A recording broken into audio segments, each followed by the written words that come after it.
medications and whether it's worth it and what the best timeline looks like to protect the mental and physical health of patients.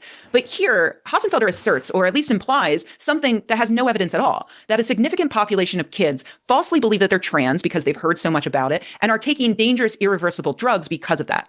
There's no evidence for that at all. There's only evidence of doctors who are working together with patients and their families to determine the healthiest path forward, all while dodging the roadblocks thrown out by transphobic legislation and, of course, our piss-poor healthcare industry. All right, this has been exhausting for everyone involved, I'm sure, so I'm just going to wrap it up with this.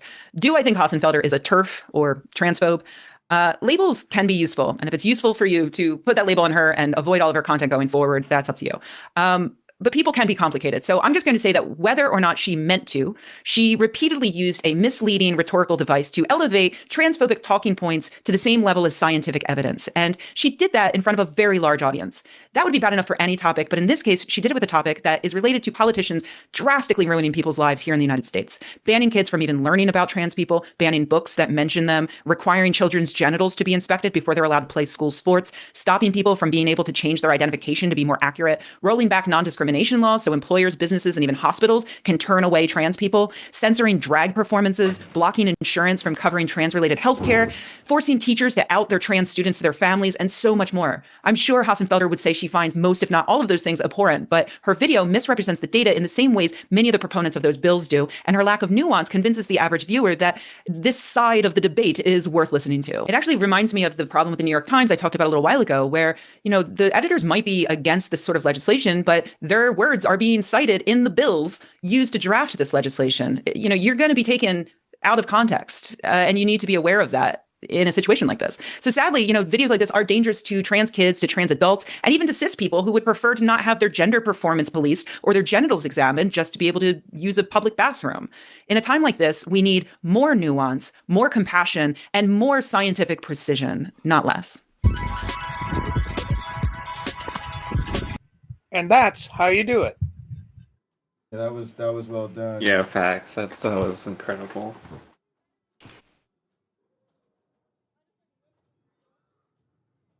Yeah, that was good. So I think we've seen enough of Sabine. Worth watching. I certainly have. Yeah. Well, I unsubscribed. So. Sabine. Yeah, she makes good physics videos. She's a little bit out there, even in the physics realm, but still, at least it's within her field. This is not. Yeah, this is a really good example of why you should stay in your lane, folks.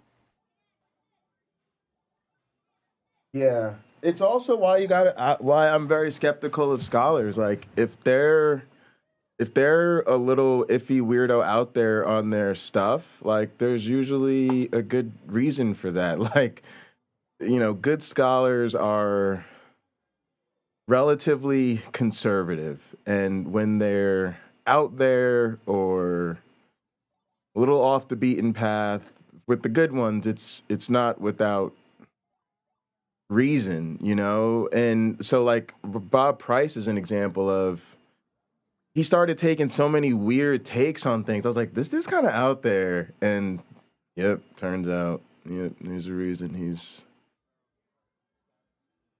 Because at some point it says you're not that critical, right? That you're still suspect of bad ideas, and we all are to an extent. But yeah, gotta be mindful. There's a fine line between biblical scholar and biblical enthusiast. Thanks. If there is one. You guys want to check out some Uncle Bobby? I'm gonna race. Yeah, he had a good segment. All right. He's tearing into. In truth, Cult captain of this ship. Oh wait, we were gonna watch The Prophet of Zon. Tumble full of Hendrix. Got a mind full of thoughts. Let's go. That one right there. You want to do that one now instead? If you're down, I mean, it's up to you. I was gonna do a stream about it on Pocket Locker maybe later. And yeah, let's just stream it. All right. Because I figure, we got a bunch of the people that are into that whole debate. All right, gang, let's jump into this shit. And this one's going to hurt. Gang, this is going to be one of those shows where if you don't have a lot of brain cells to spare, you may want to skip today's show. Because we are all going to bleed profusely before this one is over.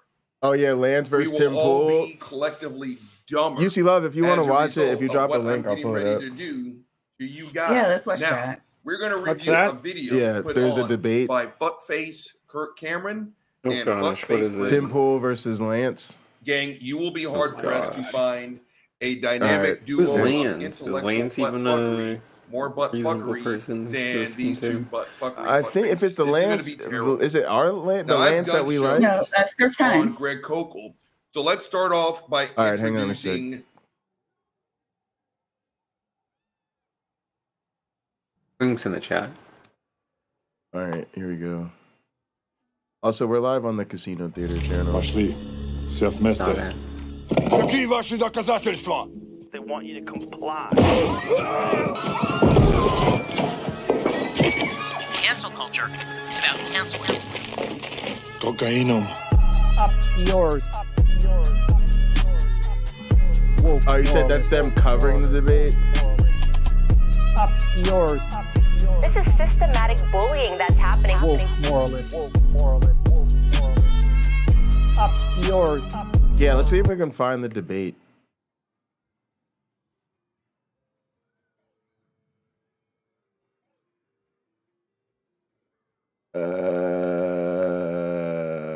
Tim Cass, leftist, no.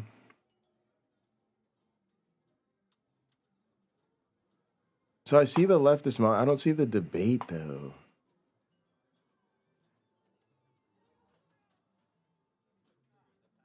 Or is it, because is it just them? Is there a link to the actual debate? Because this is like 4 hours. Yikes. You're looking. All right. Let us know. Kirk Cameron. Oz is live. Now, Kirk Cameron is a child actor I'm gonna go get Foster turned up real quick. evangelist. All right. I'll He put was on the on debate Growing when Pains. UC Love drops. I the didn't link. watch a single episode, so I can't critique the show. But apparently, the fucker's good at what he does. He got paid. Yeah, Way to go, probably Kirk wise Cameron. to go, I guess. But Kirk Oz, claims to be, as he calls it, a recovering. Oz is trying to get his little channel Titus some Belch, hashtag popularity. I'm not going to doubt the Doesn't validity want of to that get it man's too claim. big, You say so he didn't believe in God. He didn't believe in YouTube God. fucks But him I over. did but see- aside from that, Apparently, what made Kirk Cameron turn his ship around is apparently he was dating this girl and she talked him into going to church. And what struck him was apparently 3 watching now. All right. Got Kirk it. found out that and these are his words, I've heard Ray Comfort say, so you know how fucked up it is, that he was a part of the ultimate statistic that 10 out of 10 people die. Long story short, guess who became a Christian? Now, to everyone else, if you are afraid, All right. Here we go.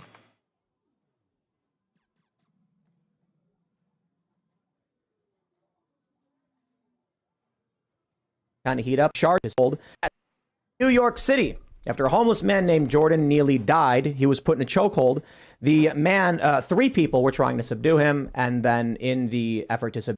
Actually, very interesting. Do you Wait, want is to talk this about a guns? debate? So, you ever give this place credit for? I thought there was just like some samurai swords and like.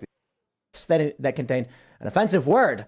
I don't necessarily think it's fair to call what he said a slur because he wasn't calling anybody the word, but he said the word, and then Penn Entertainment was like, "You're fired," and now Dave Portnoy is like, "I don't know, there's nothing I can do. I sold the company." So we'll get into that plus a whole bunch of other stories, and we'll talk about the news. Banks he's collapsing. DJing. We got Paul Stanley, the lead singer. No, I thought Tim Pool frontman did for a Kiss, debate. is kind of walking back his statement Oh, on he's like, yeah, I transgender don't know. kids. And a lot to talk about. Before we get started, my friends, today's episode is brought to you by Cast Brew Coffee. Take a look at this bag right here. This is Cast Brew Coffee over at castbrew.com.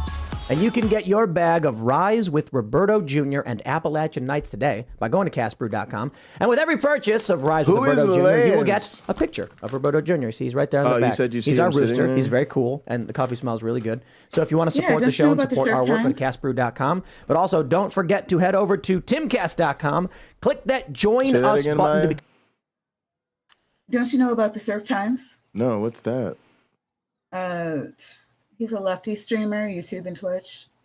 Is that the guy who he's about to talk to? Well, that's Lance, yeah, and then you know Tim Pool. Oh, sounds good. Okay. All right, well, thanks for joining us. I'm sure we have a lot of opinions to to go through. Yeah. We also got the exact inversion of Lance, Seamus Coughlin. That's how they describe me on the streets. I guess my name is Seamus. I guess I just missed Lance's introduction. Hang on. Button, subscribe to this channel. An opportunity to tonight at about and Jr. to have PM call level. So don't forget. Being in this room right now. Lance plug in from the Tucker's? Surfs. There we Thank go. you so much for having me. Oh, that's him. I'm tripping balls being in this room. Sorry, right I now. thought it feels like I took evil acid or something. Sorry, I'm prejudiced. I assumed the dude with long hair was the Surf Channel guy. That's me. That's my prejudgment and. Because I've been watching this show. I'm a terrible person. It's just like everything is here. It's wild. It's bigger than it looks like, right? It's bigger than it looks like. And when you're actually sitting in the room, it's actually there's a lot more props than 53,000 followers on Twitch. I thought there was just like some samurai swords and like an occasional gun or something, but there's like that's a real Civil War rifle. There's a real Civil War musket in the. That's right, rifled musket. Yeah, yep, absolutely. All right. Yeah, it's a Union Civil War. It was never used. Failing at like a museum here. Okay, I got to get my audio right. Yeah. So what do you do? I want to race. I am a leftist commentator. I do politics, comedy from a dumpster fire perspective, and I have opinions, and sometimes people like to hear those opinions, and then they tune in to listen to them. Oh, sounds good. Yeah. All right, well, thanks for joining us. I'm sure we have a lot of opinions to go through. Yeah. We also got the exact inversion of Lance, Seamus Coughlin. That's how they describe me on the streets. My name is Anti-Lance? Yeah, exactly. I thought, no, they call him the anti-Seamus, I thought. But my name's Seamus Coughlin. I make cartoons. We call them British. Freedom Tunes. And he's British? Is that why you always got to take it to an ethnic place with me, man? Always ripping on me for being Irish. I was born here, but I make cartoons. I have a YouTube channel called Freedom Tunes. I'm also a podcaster. We uploaded a cartoon today, by the way. Y'all might want to check that one out. And I also have a stream on Rumble called Shamer. If y'all want to take a peek at that as well. And we have Moon Lord himself. I am the Moon Lord. He knows. No longer Weed Lord. I have evolved. I have become He knows. one with the essence of the vibration and the fabric of reality. So good to see you, Lance. So good to be here. And if you don't know, you don't know. But I am the Moon Lord. Let's get hot. And I am Surge.com as always, guys. Let's get to it. Let's jump into this first. Wait, actually, this is I got to flag this. This is the first time Ian and I done a show together in almost a year. I was yelling at you about religion or something. Exactly. Oh, really? But this is our first show. Yeah, that's our first show. Welcome back, Seamus. Great to be here. All right, sorry, I had this all fucked up. All right, so the sound. Shit. All right, hang on a sec. I need my thing to do that. And then I need Myronbot, you're going to handle projectionist responsibility. And I'm going to do theming things. All right, so I need to change that. Boom. Change this.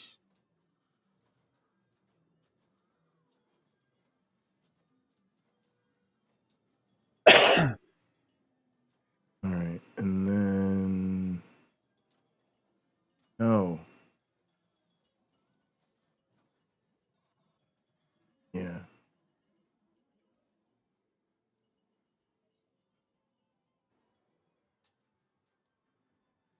All right, and now unshare. All right, now my man. Yeah, I've evolved on my stance on religion. We've also talked off air. We've talked off air a good bit, but it's just funny that it's like I just realized this is our first episode we're both doing together because I've been seeing you for the past 2 weeks. Yeah, we went last time we talked. We were talking about like I brought up vice. I was talking about alcohol. It's your vice or whatever. I said I think that was the real point of contention, and everyone's like, Ian, you're such a dick. I was like, I was just talking to Seamus. We were just talking. Like we were talking. He's Irish. You can't say that. But we were talking about. That's racist. I don't remember exactly what it was, but. I don't really care. Can you guys hear me? I was just it was a discussion about alcohol because I was saying that alcohol is not inherently sinful. Like Christ turned water into wine. It was his first public miracle. I've gone through. His blood was made of wine, right? Well, no, with transubstantiation, the properties of bread and wine remain, but it actually becomes his flesh and blood. I've had like serious problems with alcohol personally, which is probably why I was projecting issues. What were you saying? Oh, I was just asking, like, when you actually eat the blood of Christ, is that Christ is inside you? But like his blood is alcoholic. Is that why it's wine? So the properties of bread and wine remain, but what we believe as Catholics is that it's his literal flesh and blood. Okay. By his body, blood, soul, and divinity. Interesting. But he's not made of bread and wine. No, he's not literally made of bread and wine. No. But get crunk. All right, let's read the news. Here we go. Wait, we also have Serge Dupre. He already did say what's up. Yes. Okay, cool. Man, Moonlord. Thanks, Doc. All right, here's the story. We got this ABC 7 New York police issue call for help. Outrage continues to grow over deadly subway chokehold encounter. So the death of a I'm sorry, but I can't, gang. I can't take Catholicism seriously. Like I just can't. I just can't. Like I don't know. Like where do we go from there? Y'all, I'm gonna tell y'all a story since we're on the casino. Look, I went on this date with this girl and she was a good kisser, but you know why I didn't get a second date, y'all? Because I had to ask the bitch about being Catholic. She said she was Catholic. I said, so Jesus was alive, then he was dead, then he was alive again. Then, like once they say yes to that, I'm like, all right, I know we're done. We're done here. Oh, I thought you were talking about the cracker thing, but well, no, that is what I was talking about. I'm saying that's my test with it, but this is what I'm saying. But then the next question after that is like, okay, and he was born to a virgin, yes, okay. Like I'm going through the creed with him, and I'm like, okay, and then the transubstantiation, the water and the wine, yep. Like, what do we say? What do you say after that? I'm sorry. Yeah, I guess in context, the cracker isn't that much more insane than the rest of it. It's all so insane, though. Like, why do we? Can I just go for it? Yeah, go ahead. Well, I was gonna transition to this news line that I'm reading, which annoys me. Well, it's just the typical news bullshit where they like mention the former Marine, but they don't mention who the hell the subway rider is. Beginning, right? Until you get like later on, and they still don't say like who the person is, like, what they're about. Like it's just bad reporting, bad journalism. Oh, I see. In the story, yes. All right. Constant terrible journalism from. Also, airplane mode. Subway rider who was put into a chokehold by a former Marine on the train has been ruled a homicide, and now activists are calling for charges to be filed. They have planned several protests and rallies on Thursday as the NYPD has issued a call for public help in their investigation. Jordan Neely, 30, died from a compression of the neck, the city's medical examiner determined Wednesday. Okay, they do say. Neely is recognizable to some New Yorkers as a Michael Jackson impersonator who regularly danced in the Times Square Transit Hub. On Monday afternoon, he was yelling and pacing back and forth on an F train in Manhattan. Witnesses and police said when he was restrained by at least 3 people, including a U.S. Marine veteran who pulled one arm tightly around his neck. A physical struggle ensued, leading to Neely losing consciousness. He was rushed to Lenox Hill Hospital, where he was pronounced dead. On Wednesday, a medical examiner determined Neely's his death was a homicide. However, that does not mean the case will be prosecuted as a homicide. Okay, that's the stupidest bit of writing I've ever heard. As a murder, they mean. Homicide means death caused by person. It doesn't mean criminal. So what they're trying to say is, though the death was ruled a homicide, it does not mean the case will be prosecuted as a murder. That is up to the Manhattan DA's office, which is investigating. But I suppose I'm probably being a little bit too harsh because you can, they're not being clear here. You can make the argument there's reckless homicide, there's negligent homicide. And so what they're saying is it's not clear that he will be criminally charged. They probably just should have said. They're going to say, as a part of our rigorous ongoing investigation, we'll review the medical examiner's report, assess all available video and photo footage, identify and interview as many witnesses as possible, and obtain additional medical records. Read a statement from a spokesperson for the DA. So we've got video coming out of New York.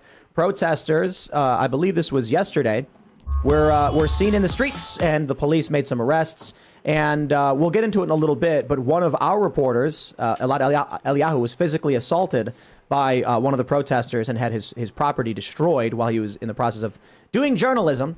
But let's just get down to brass tacks here, because I'm sure there's going to be a lot of arguments about this one. This is the story of a guy who was having a mental breakdown. I guess the news that recently came out was that he was a subway performer and his mental health collapsed after his, I think his mom was killed, is what they're reporting. And after that, he kind of just lost it. And then he had been arrested 40 times. He had once punched a 67-year-old woman in the face. And so as he was belligerent and on the subway, reportedly threatening people, saying that he would take it, he was ready to die and he would hurt people, this is when the three men subdued him. Reportedly, the Marine told everyone to call 911 and get the police down there. And then he ended up dying, which has resulted in the left, like AOC, whether or not people, I don't know if you consider her left, but AOC. Yeah, she's progressive. She said this was a public murder. And now you've got protesters calling for this guy to be arrested. They're saying he committed a murder. And I think this is actually a really good example of what is described as anarcho-tyranny, in that you had 25 people pushed onto subway tracks in the past year. You've had like a woman get raped on a train in Philadelphia. And we don't hear a single peep from any of these politicians, from any of these activists, until someone actually stops the guy. If you go back 7 years... Kills him, right? He killed him. Sure. Yeah. So when someone is being violent and then someone else acts in self-defense of others and the person dies in the process, now there's all of a sudden calls for, okay, so this guy should be criminally charged, but there was no call for stopping the 25 people being pushed onto subway tracks.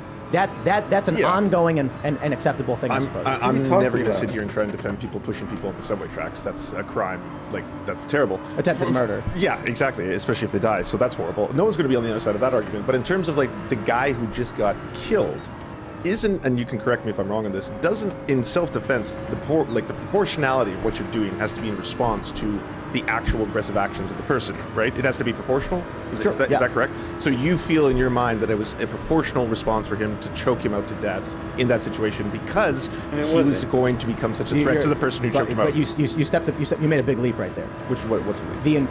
You're ascribing intent to the Marine to kill him. Oh, I'm not saying that he intended to kill him. I never said that, but he did end up killing him, right? So that's immaterial. Well, no, but what has to be material, Tim, has to be, is he doing what he's doing? Are you making a proportionality argument, or are you making? Yes, I'm asking you that because is what he did proportional to the threat? Yes. The law. So the threat that he was going to do. It is proportional to.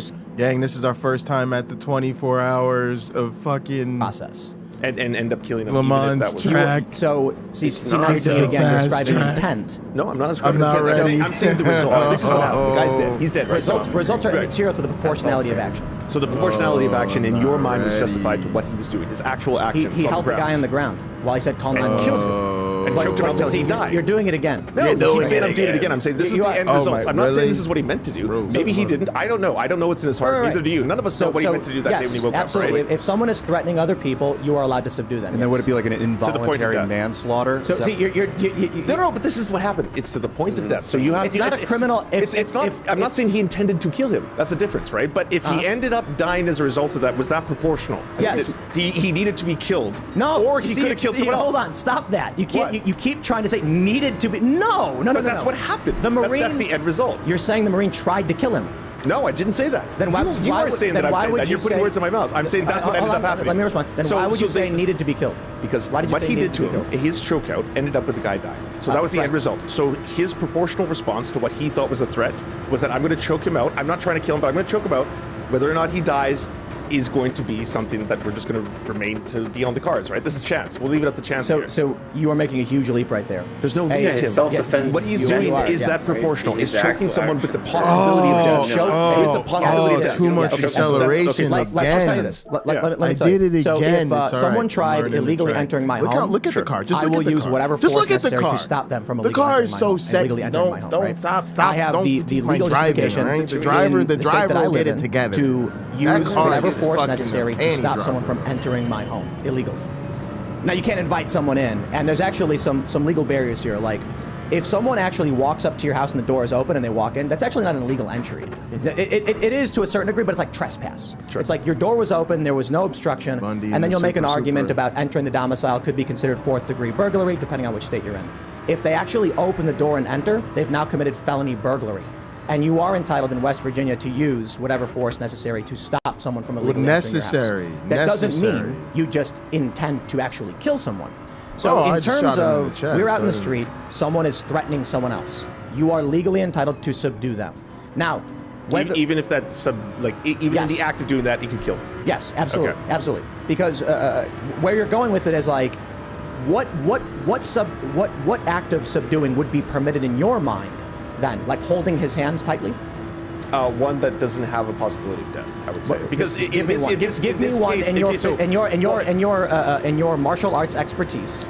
Zero, absolutely zero. Okay, so zero. there's a and I problem. think I can contend that no one here has any, right? Well, am I in a judo room? I've just watched a lot of movies. No, but Sharp elbows. but no, none of us have black belts. We don't know this shit. We're just a bunch of Yeah, people you who gotta talk get out of about there. I gotta get out of there going faster. black Bro. I was belts. so I mean, I nervous have after hostile I environment spun it. training, and I have some minimal After I martial arts. spun it. Minimal. I was like, just get through there, bro. Don't spin it. So once again, there's no experts here. And on topic. capoeira. Yeah. So certainly will contend I am not an expert. However, if someone is threatening harm against another person, and 3 people find it reasonable to subdue him, and the person dies, that person was in the process of committing a crime. If you lose your life in the process of committing a crime, I'm not going to blame the victims for this, right? Would you blame the victims for this? When you're saying victims, you mean the people who killed him? The people who are being attacked. But were they attacked prior, or did they try to subdue him? So do we have footage before? I don't know where we're if you go up to someone and going. threaten them, you've committed a crime, right?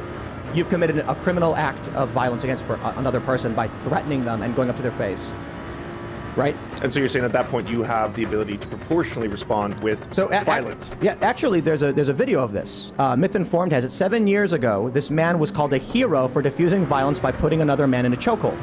A man in the subway was getting up in people's faces, and he was threatening them, and another man got up behind him and put him in a chokehold, and he was put on national television, and he was celebrated as a hero for doing so. So this is what I'm talking about, anarcho-tyranny. I feel like you're latching onto this completely from a point of you don't have knowledge on proper technique for subduing an individual, nor the legal expertise. None of us do. But see that's kind of an absurd thing to just outright. Well, look. I'm going to say this guy committed a murder and should go to prison, but I'm not an expert and neither are you, therefore he should be convicted. I never said that. I'm actually asking questions because these are things that I don't fully understand about. Is it legal for him to do what he did? It depends on the That's why it is proportionally legal. third-party laws are there. That's why he wasn't charged, he was released. However, in this day and age, what's likely going to happen is anarcho-tyranny. Certainly wasn't People go out in the streets, they protest, and the police say, for political reasons, we're going to go find this guy and we're going to arrest him. But I don't know. It depends. Unfortunately, we don't have footage of what happened before the chokehold. That's what I'd like to know. But if there's enough people on the train that are witness to what was happening, and they're like, "Yo, he was threatening all of us," then I think the cops are not going to mess with that. And guy. that's what was reported. And there were And 3 there has to men be trying to deadly subdue him as he fought force back. that you're facing. So right? there's no debate that this guy was acting violently and threatening people, and even said he was prepared to die. At that point, you have what could be a terroristic threat. I think if a guy got on a train and screamed, "I'm going to cause harm to people," and then said he was willing to die, you'd probably want to stop him because there's signs all over the subway saying if you see something, say something. And I suppose we could go the route of when Luke Rudkowski had that video. There was a guy in a subway with a knife stabbing people, and the cop said, "We're not going to get involved at all." And then some guy had to try and intervene himself. That guy's a hero. Yeah, that was, I think. Oh, yeah, here it is. Matt Walsh retweeted Alexandria Cortez's tweet from 6 hours ago and asking specifically, what are they supposed to do? What are people supposed to do in this situation? Are they just supposed to sit there? If someone's screaming they're gonna hurt somebody, you just sit there and wait until they actually hurt the person and then you respond? Until they try. And I'm just curious. You know, honest question. We have the story from the Daily Mail from October. 25 victims have been shoved in front of subway cars so far this year. 2 victims were killed. Where was the protest? Well, you know, where was the video footage of it? There is video footage of it. Yo, these dudes are weird. Yes. Public video footage? And I can't play it on YouTube. But yo, there's video footage of people being pushed in front of trains. And where's AOC?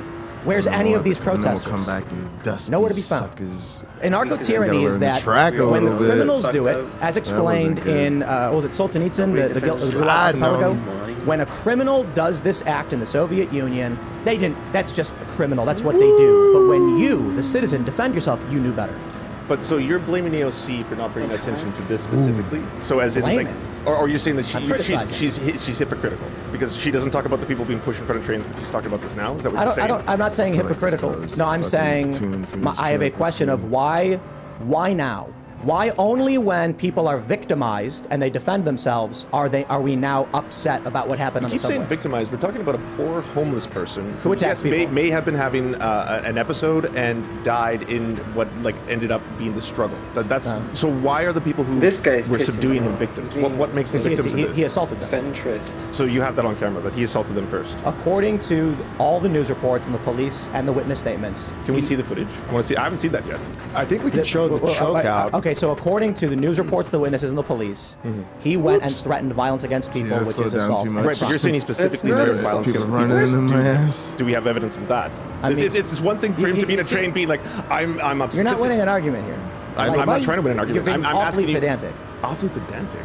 Yes. Why would you use pedantic in this form? As in, I'm trying to get to the root of this problem. No. It's absurd to imply that if a guy walks up to a woman and says he's going to harm her, that another man can't protect her. Right, and so this is why I'm asking: did he say to the people who subdued him, "I'm going to harm you. Yes, I'm going to hurt you"? That's immaterial to a self-defense claim of proportionality. Okay. If this guy was threatening people, right, and then someone said, "I'm going to stop you before you hurt someone," that is legal self-defense it's so acting in defense of weird. others.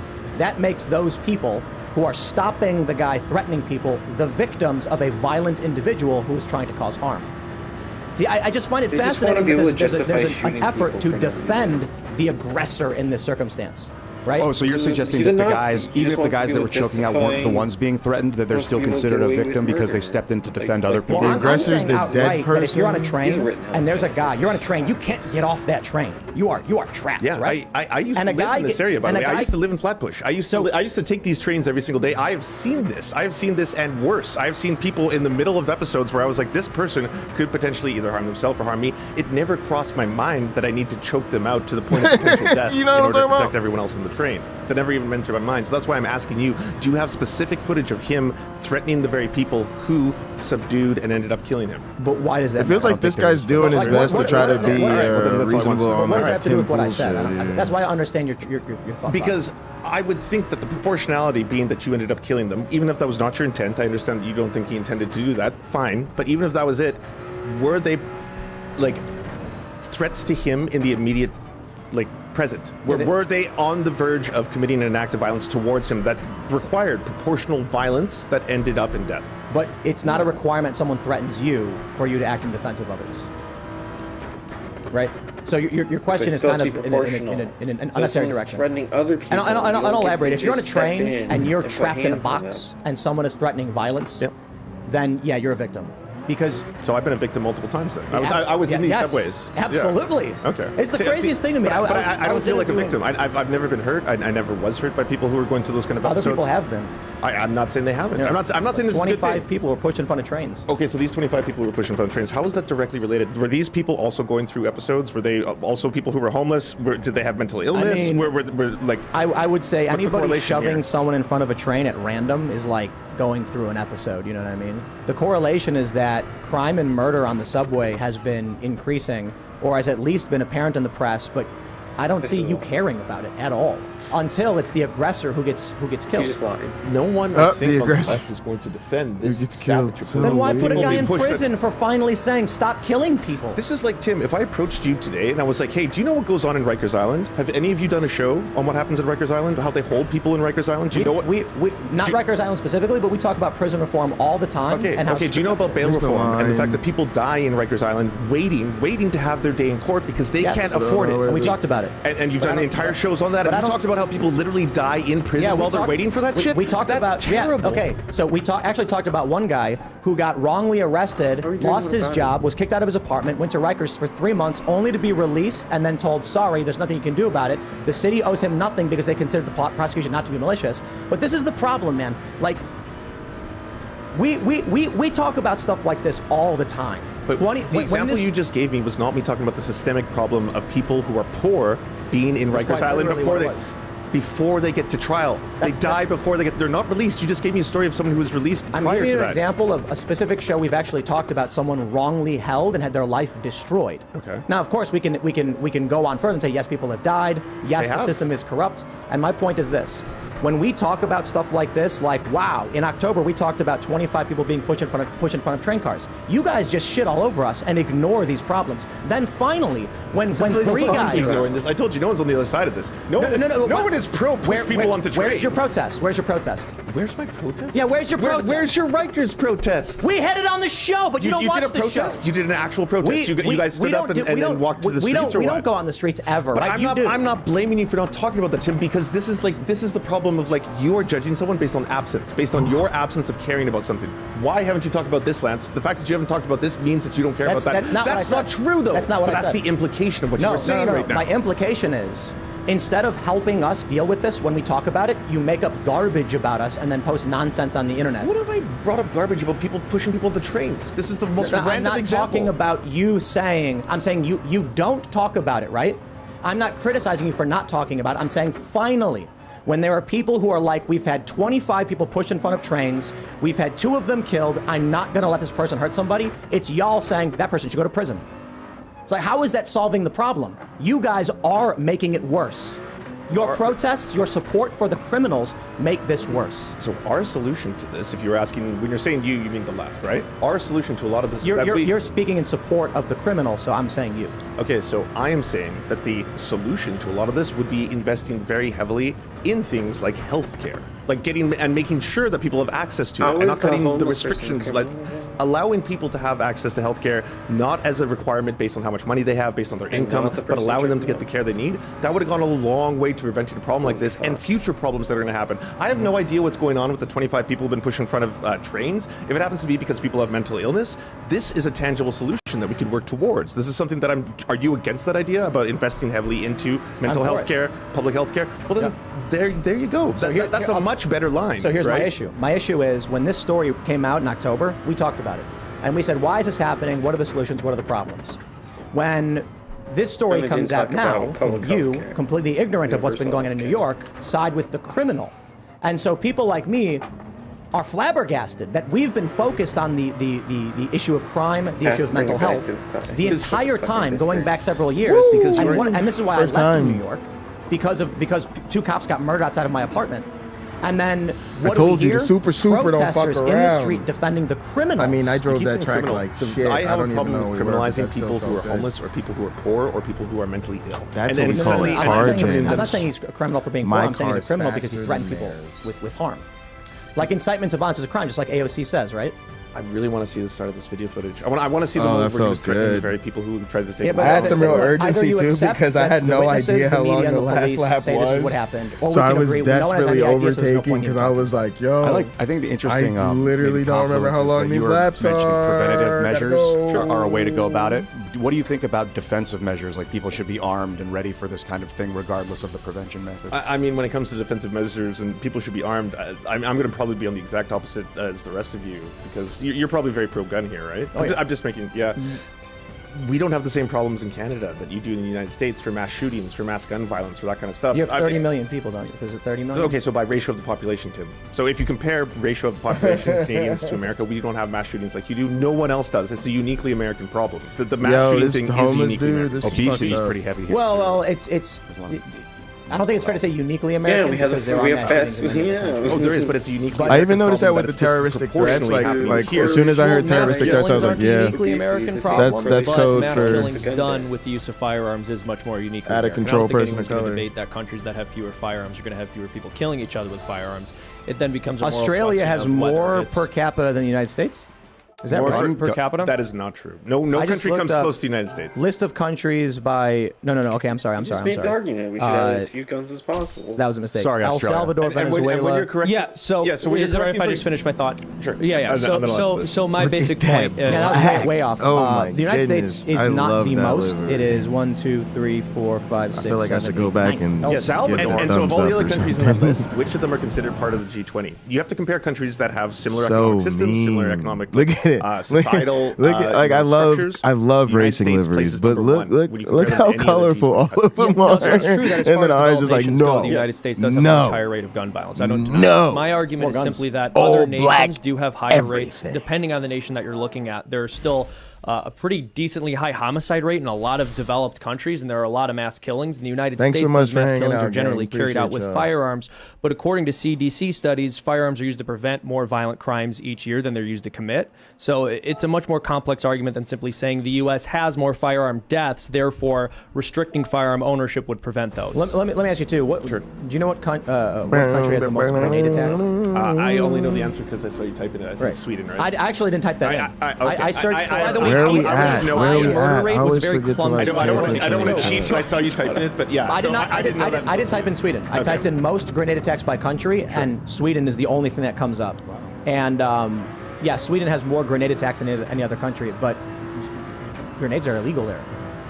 Okay. I've got a feeling Why are there grenade attacks okay, in Sweden? I would love to answer this question. So if we're going back to guns and the U.S. versus Canada, when I said that there's G20, if we look at all the G20 countries, the United States disproportionately by ratio of the population has way more gun deaths, way more gun violence. And a lot of that gun violence, by the way, is people killing themselves, just so we're completely clear. Yeah. But if you look at it in the framework of Canada has a very different set of rules for firearms than the United States does. You can still have a firearm in Canada. You just have to take a 2-day course and you get a license, and then you get I was just trying to tell you how tough this course is. Guns. And that way, everyone has a license. They know how to use firearms properly. They're not just going to be running around the streets, pointing them, and then all that kind of shit. And you can also control for that. But that's not what's happening in the United States. Like people just running around randomly. Like no, I'm not saying that it is. But I'm saying that that is in my opinion that is a better system. I'm not trying to take guns away. Hell no. I think guns are fun. We all love shooting guns. I like having a second penis. I'm just saying that, like, at the end of the day, if you look at how it works with Canada, this could be applied to the United States federally. You could have a program, a federal program, where you have to have a 2-day gun training program. You tax the gun producers and the weapons manufacturers, and then you get them to pay for it so poor people could afford this program. Right, but you can't do that because gun ownership is a constitutional right. Or I should say, gun ownership is a human right, guaranteed, protected against government infringement. I'm all about training in schools. I think the public schools should have gun training for kids. Like they used to. They used to, absolutely, yeah. Gun clubs. I would highly advocate for more training, but you're just suggesting that you can't force it on people? The Constitution clearly, and according to the writings of the Founding Fathers and to, I think, Keller versus DC, about the founding gun ownership is a human right, and the Constitution protects against government infringement of that right. That being said, we got the NFA, we got the updates to the NFA in the 80s, so certainly gun rights have been infringed to an absurd degree. You know, not to mention back in the days when they codified the Constitution, people owned warships privately, and Halliburton, Northrop Grumman. Well, I shouldn't say Halliburton; they're a construction thing. But Northrop Grumman, Boeing, etc. Lockheed. These companies are private companies that build nuclear weapons. So we basically where we're at right now is that private corporations with no accountability can have the most powerful weapons of mass destruction in the world.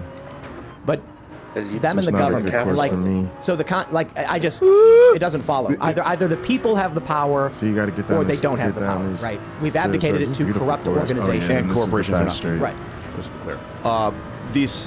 This regarding this dude that choked the guy out, I think what's going to come up is was it adequate force or was it too much? And I feel like if he had punched the guy directly in the face, that would have been worse. Because although if they got no fist, that's what I was trying to do last time. I thought the first at least run, this he was in control of the guy's body. It's really sad that the guy died, but I feel like this was like a very low level amount of force to apply to someone that was threatening to kill people or hurt people. Why did 3 people find it necessary to try and stop this guy? He was probably flailing and kicking and screaming, who knows? So it is hard because you mentioned there's no footage prior, but something happened that resulted in 3 New York people who are likely not conservatives to decide this man must be subdued. 3 people. With this guy? So when it comes to the idea of proportionality, I'm like, if 3 New Yorkers of all people were like, this guy's got to be stopped, that's kind of crazy to me because this guy's rhetoric is just so wild. Even the way he's talking about New Yorkers right here is just so problematic. People have the right to defend themselves with a lot more force than people in New York do. But if people in New York felt people in New York, I doubt these guys are conservative. Bro, There's talk like no that conservatives in New living. York,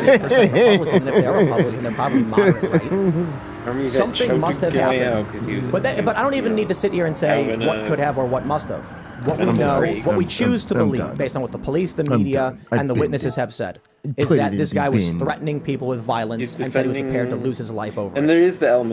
Three men then said this man must be subdued, and they subdued him. And then the guy died. Lena, I'm leaving my mic open, but you're gonna hear the wheel. It was a compression of the neck.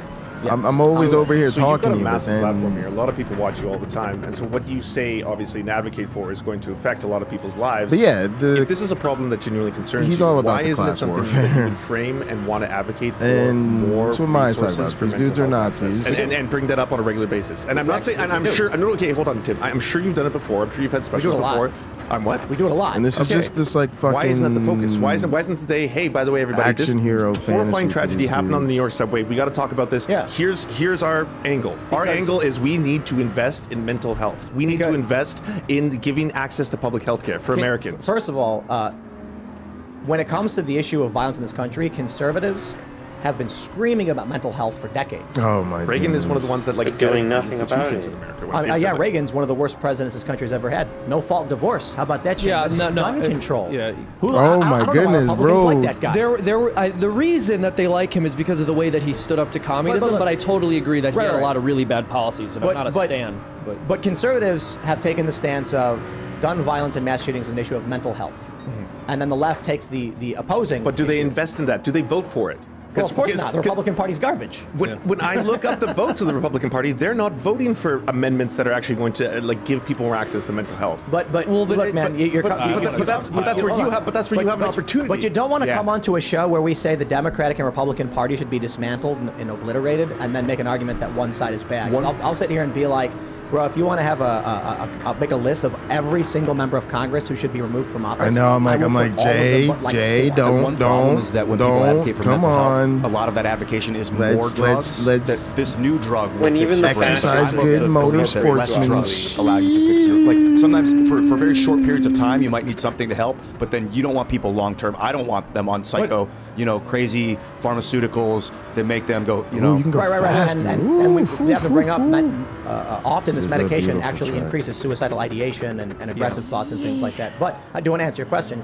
You said, why isn't that the subject of like the show today? Yeah, or the premise, or the framing of it. Because when Gotta go, we do Coolio, talk about this Mina's getting stuff too hot. on like a normal day, when news breaks of like 25 people pushing in front of Bro, trains, bro, why'd you slow down or in a front of woman me was like raped that? on a train in Philadelphia, and we're sitting here saying like, what is going on? Why'd you put your in these car in front of cities? my car? What are the failed Gotta go. policies that are resulting in Up, this? up, We talk about and we it all the racing time. them, and we Today, racing we're them. talking about Sorry, the fact that I know it's protesters went out in New sloppy. York and physically It's not assaulted proper, one of our friends and reporter gentlemanly, because he simply filmed them, and they are European demanding criminal road charges racing, of the but guy who tried to stop the violence. We only got 5 laps to get See, to the front. that is a narco-tyranny. That when you have ongoing crime, when you have victimization, people they being could killed, and complain a woman about my being raped on a form train, later. we talk for a year, 2 years, 3 years. When the riots happened in 2020, we had Michael Tracy's reporting showing all the riots across the country and the mom and pop shops that were putting up signs saying, please Now don't I'm hurt complaining us. about my form. We talk about it Too much gas. nonstop. And then one day, someone on a train, 3 guys, say, we must stop this man. Maybe because they were like, we've seen too many people die on these train tracks before. And now we've got leftist protesters saying that guy should go to prison for it. And AOC calling it a public murder. I'm like, yo, AOC, I didn't see you call out the public murder in the subway trains. And again, maybe it's ignorance. But the problem I see is, this is why I refer to the left as NPCs or a cult. There is complete ignorance. I've of the started problem calling them ongoing, that. They fucking and then a hate being called hyperpolarization in a NPCs. single That's moment in the funny. wrong direction, which makes the problem worse. You know what's so wild is the other side feels the exact same That's way. what I'm talking about. Except we're not conservatives. Except we're not conservatives. The exact same. You see, that's the problem. Okay, so, Is it alright if I jump in with something, right? Because I've been He's a reluctant. conservative, he's a moon lord, and I'm a traditionalist. I've been reluctant to interject because I don't want to just dogpile, and so I didn't want to get in on it. Oh no, I'm huge here, part of I'm that here argument. for the dog but pile. I signed you're up. not. I promise. I'm sitting I in Ye's promise chair, you're not. right? This I is where promise Ye you're sat. not. Did Ye sit here? No, I'm here for the dog pile. So, I think when you talk about mental health and trying to solve the problem of mental health in this country, that is a deceptively simple way of putting it, right? Every single person in this room would have a very different idea of how that problem should be solved. And I agree with you that right now Republicans aren't doing a whole lot to talk about mental health issues, at least with respect to whatever mental health issue that this specific person is dealing with. But that's because is not a Republican place. no, That's their whole I thing. totally agree with that too. But I'm saying he was saying, why don't Republicans do more to That's why they advocate don't for talk mental about health it, treatment? My because so point, much of it will however, come is that down to, I oh, think do the you kind of really advocacy care? you'd see from Sorry, it's going to conservatives require on some how to economic solve the justice up problem in of this bad mental bitch. health in the United States They would don't be a wanna have that much conversation. different set of policy prescriptions than you would want. What? Money's related to health? What Ian said. So what Ian said. So And there's a number of different directions you can take this in. My fundamental belief is that we live in a culture that encourages man to live in ways that man is not meant to live, and you just see negative health outcomes from that, both mental and physical. However, when you look at traditional psychological definitions of mental illness and how we used to treat it, back in the 1950s, you had about 500,000 people in the United States in insane asylums. By the 1980s, it's about 100,000. So without even adjusting for the increase in population size, there's a significantly lower number of people who are committed. And part of that is because the requirement to get somebody committed involuntarily to a mental health facility at that time was they can't take care of themselves. Today, they have to demonstrate that they are a danger to themselves and others first before they can be committed. Now, is someone not being able to take care of themselves necessarily the perfect indicator of whether they need to be committed to one of these institutions? I have no idea. However, what I do know is once we push the goalpost all the way in the other direction and say they have to demonstrate that they are a significant danger to themselves or others, oftentimes they don't get committed. They're like, I don't give you enough room, I'm taking it anyway. So it's a much more complicated situation than saying we just have to throw more money at this system when we don't even have a solid definition of what good mental health is, and also at which point someone should be committed.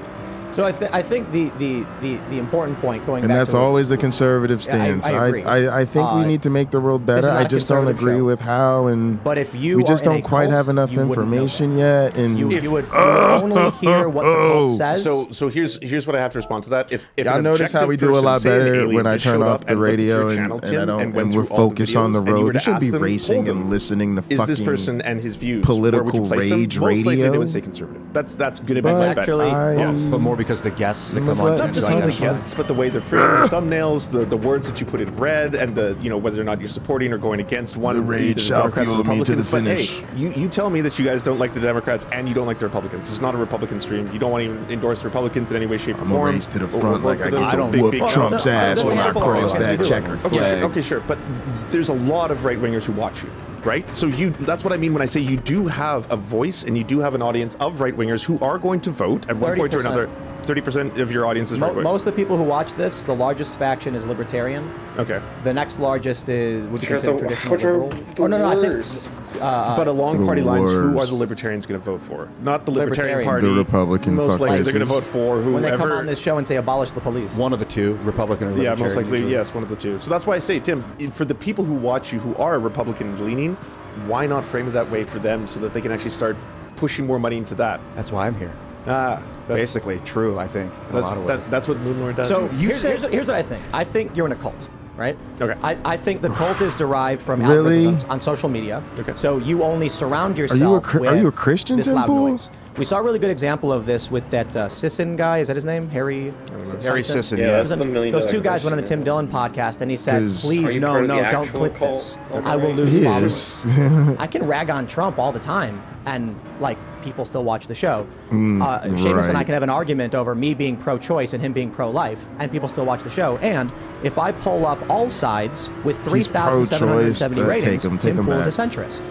But you Tim Pool, think I'm just be conservative pro-life. because It's you okay. live in a bubble. It's okay. Right? What's one more So- I'm too fuckface far at this left point? field. I It's really too don't far want him away. on the Yeah, squad. so like when I go hang out in Washington, D.C., and I go to National Harbor, or I go to Baltimore, Maryland. Like, Yo, some of these people gonna try to not be big until I'm gonna be like, nah, I've changed my I'm a big mind. fan. I I'm don't. not conservative. Yeah, They hate we Donald Trump. In fact, I was at a decided we poker really table want last you on the week, and the guy progressive said, team. I just You hate can- Donald Trump. You can continue Man, I being can't bigot. We stand need him. I somebody wish to hate. somebody else would run, but I can't vote for Joe Biden. I think you're surrounded. We talk about this quite a bit. Sure. If We took a all vote. sides has nearly 4,000 people rating me, and the end result is centrist. If I'm actively pro universal health care, not to the same degree as like Bernie Sanders, I believe in private health insurance, and I'm pro-choice, I am absolutely not a conservative in this country. I've listened to your debates on pro-choice, though. You're pro-choice from a Tim Pool's perspective. I'm pro-choice from a traditional liberal perspective, as but traditional not liberals have from been. what people who would define themselves as pro-choice See- say, see right? Like more you concentrate word very game. heavily Right. Listen. on the 9th-month abortions and baby guillotines and stuff like that. Like, What? Yeah, I remember watching you debate Baby about guillotines? Yeah. Okay, so baby guillotines is my own personal interpretation and joke of it. But you were talking about how women, how like disgusted you are that women may have an abortion in the 9th month, right? Or even A viable baby. of a viable baby That could and live. I wanted to scream at that time, being like, women who have abortions in the 9th month, they're not doing that because they got bored, or all of a sudden they're like, oh, I don't care anymore. They do that because it's a fucking tragedy. Like, statistically, women who are getting abortions in the 9th month, it's because there's a medical complication that could kill them. False That's why they argument. have to do it. What do you False mean argument. False. I already That's said the real world. I already said Whoa. viable. Try again. Whoa. What are you talking about, Tim? I already said abortion of viable fetuses at 9 months. This is ridiculous. Do you know what viable means? Yes. It means the baby can survive on its own without medical complications. Absolutely. That doesn't And why mean that it legalize can't end the abortion life of the mother. viable Right. fetuses at 9 months when the baby can just Women are not getting abortions at the 9th month for pleasure or because they want to suddenly do it for The kicks. fucking That doesn't happen. walls. Why It's a legalize? tragedy. It's It's a legalized. tragedy Those of the are highest fucking because there are walls. medical operations that could kill the mother and they need to get an abortion. Why legalize? I just told you that's the reason why. So all right, I'll try and break it down for you. Can the baby survive? Oh let's talk goodness. about a baby. The baby can survive on its own, yes? Sure. Okay. Abortion is defined by Planned Parenthood and the law as terminating the life the mother, of the baby. Correct.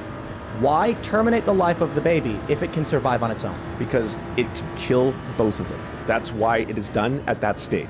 So how it do could you kill how do you one get- or the how do you other, get the and they baby have to out? make the tough decision And at how that do you- point. So how do you remove the fully formed 9-month baby at that point? Oh, I don't know the science of it. I've never performed that operation. So before. shouldn't the law then be, if the baby must be Obviously, if removed they and it is could, alive and capable of survival, would. all What the fuck? actions must be taken to preserve the life of the child? Right, and because the that's mother? not what they went to I would say they probably fucking choose the mother medical first, school right? for, That's what asshole. they did. And this is such a strange scenario. How often do you think that this happens and all of a sudden they're like, the baby could have lived. You could have done it. Why did you choose the other option? It's like, this is a tragedy of the highest order because they want to have the kid. At 9 months pregnant, a woman is on her way to give birth. So it's like, it's the worst possible fucking thing I'm that could sorry, happen to her. but that's not always. Again, I said I didn't want a dogpile, No, but no, that's good. I mean, it's statistically not true. There have been surveys done on women who had later abortions, and for a pretty large sum of them, it's because they were not sure whether the father of the child was willing to commit, and then when they found out he wasn't willing to commit, they would have the abortion. And so there Trust are me, that different nigga stats told you're him going to from find for day different points of one he pregnancy wasn't when it trying to have comes that all the way baby. along to 9 months. I don't have the statistical Right, so she waits till data 9 on months that. and However, then- I do know for later term And then she abortions, there are decides, reasons other than what is yeah, traditionally now I considered to told be Tyrone, medically and Tyrone was necessary like, reason. nah. He's not even For talking example, about some people will say that a negative mental health outcome is a reason to abort a child later in pregnancy. So if a woman is Oh depressed, my they will list goodness. that as a What are reason you for why the talking child had to be about? terminated to save the life of the mother, which is certainly not the case, very obviously. And to the point of what Tim is saying, I think he's just lying. when we say there's no such thing as a Flat medically out. necessary abortion, the principle behind that is if there is an whole operation which world is is necessary to save the bullshit. life Like, I of the don't- like, mother, why would and not then she just make miscarries shit the up child as a when it result of suits that them? operation, which was necessary to save her life, that's not an It's not abortion like there's because some nobody's fact intent checks was to go shit. in there and end the life of the unborn child. And so if a woman's having complications where got she has him. to deliver early, you deliver the child early, of course. And if you're at a point in pregnancy where the child isn't most of viable, that be that's getting a into technical horrible sections. tragedy. We You be- still do what you can we to be save the staying in child, line, but you can't but always save the fuck child, it. and we understand that. We don't have But to go in and rip the child apart to end their life is never something which is medically required, even though an early delivery may be.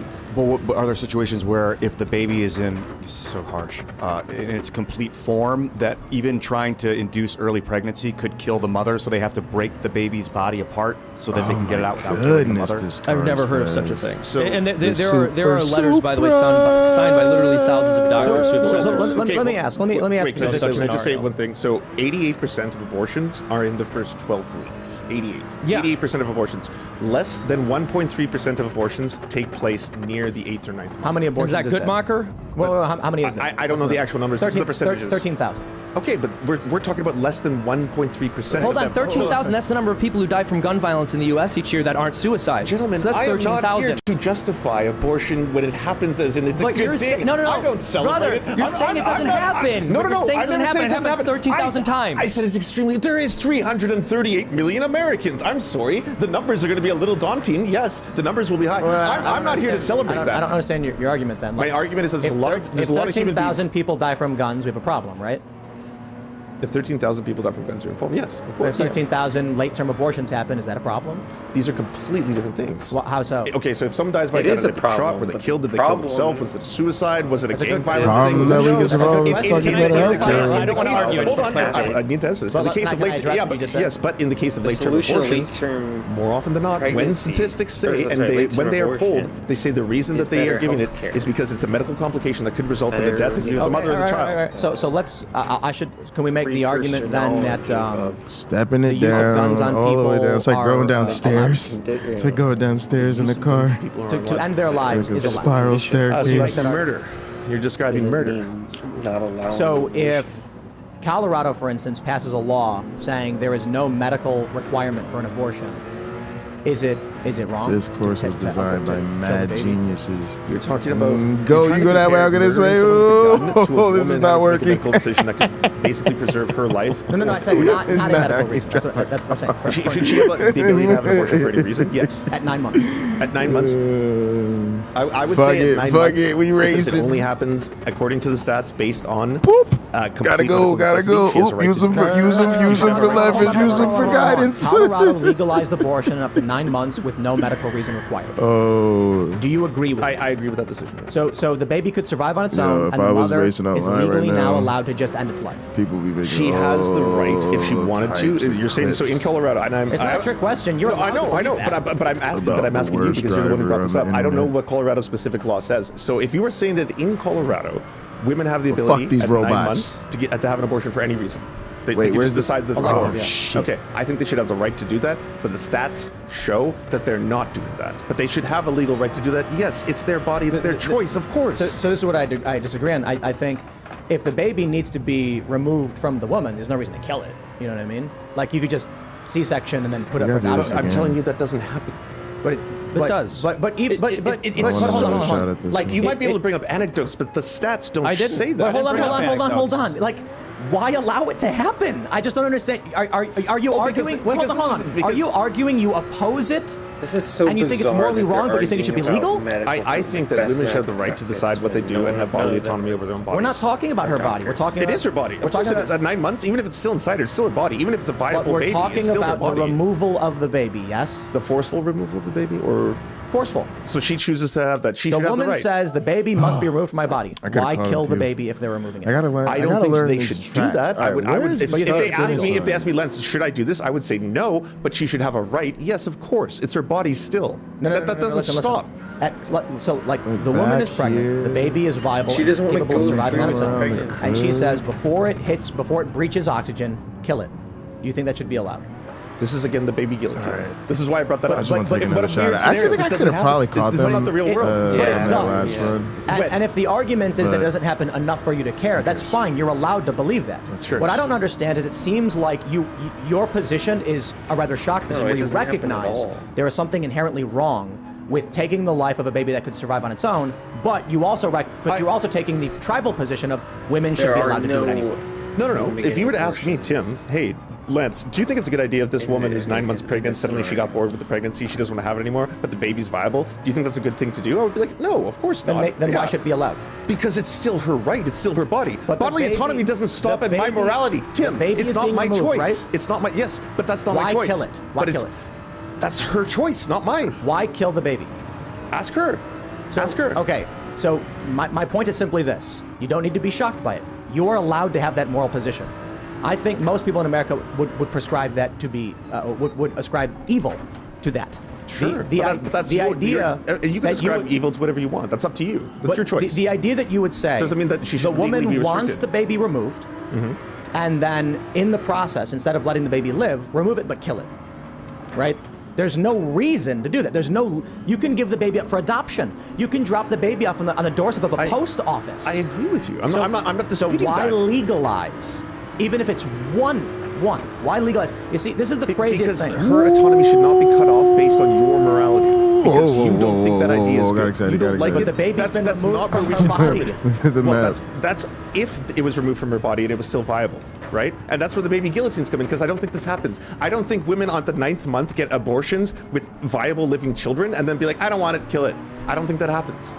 You don't have to think it happens, but statistically it does, because your entire argument is this only happens for reasons of the health of the mother or the health of the unborn child. I said so you believe it only I said the happens because statistics show that at the 9th month, if a woman is going to have an abortion, it's typically because it's a medical complication that could either endanger her or the child's life. And what I am saying is there are doctors who will justify that by saying the medical complication is she is depressed. That is literally one of the reasons given in surveys of women. And another reason that is given is that I didn't know if the man who I was going to be with. Okay, but Seamus, I got to stop you because this is a nebulous argument that doesn't get anywhere, and I can respect the point that if you go to if you try and look this up, you're going to find left-wing sources and right-wing sources that will contradict each other. So my question is strictly on the legality of terminating the life of a child.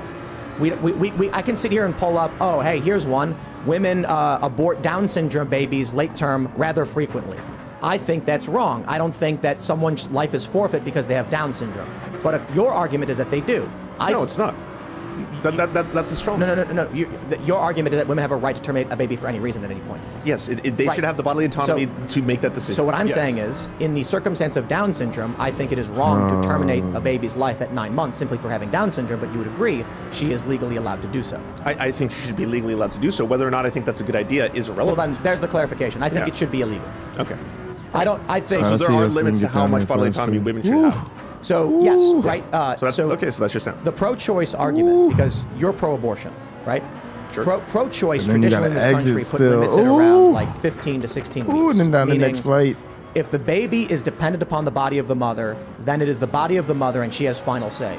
If the baby is viable, it can be removed this is so fun. in a process that ends the pregnancy. But doesn't just end trying the to life get of the out of baby. there, but then I That's run kind into of people. like Then you the get compromise, jammed up. where the baby gets to live and the woman no longer has to be pregnant. There seems to be this amoral argument where, but it just killed the baby anyway, which doesn't make any logical sense. That's the pro-abortion side. So if you go back to the 90s, if you go back to safe, legal, rare, etc., if you even look at Tulsi Gabbard in 2020, that's where I'm at. Conservatives are pro-life outright. Seamus would argue abortion in any capacity should be banned entirely. I'm in the traditional Democrat position.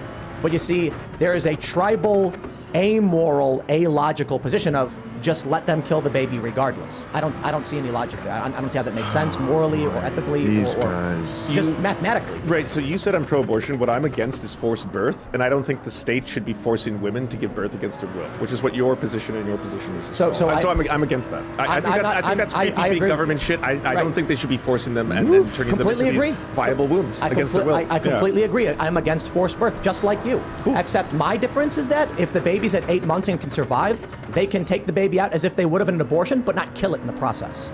If it's a viable at 8 months, is it viable? Yes, it is. Yes, it is viable at 8 months, dude. There have been babies after 20 weeks. Bro, your whole position is that women have a right to kill the baby even if they end the pregnancy, and there's no logic there. The logic is that I don't think you agree with forced birth at a point.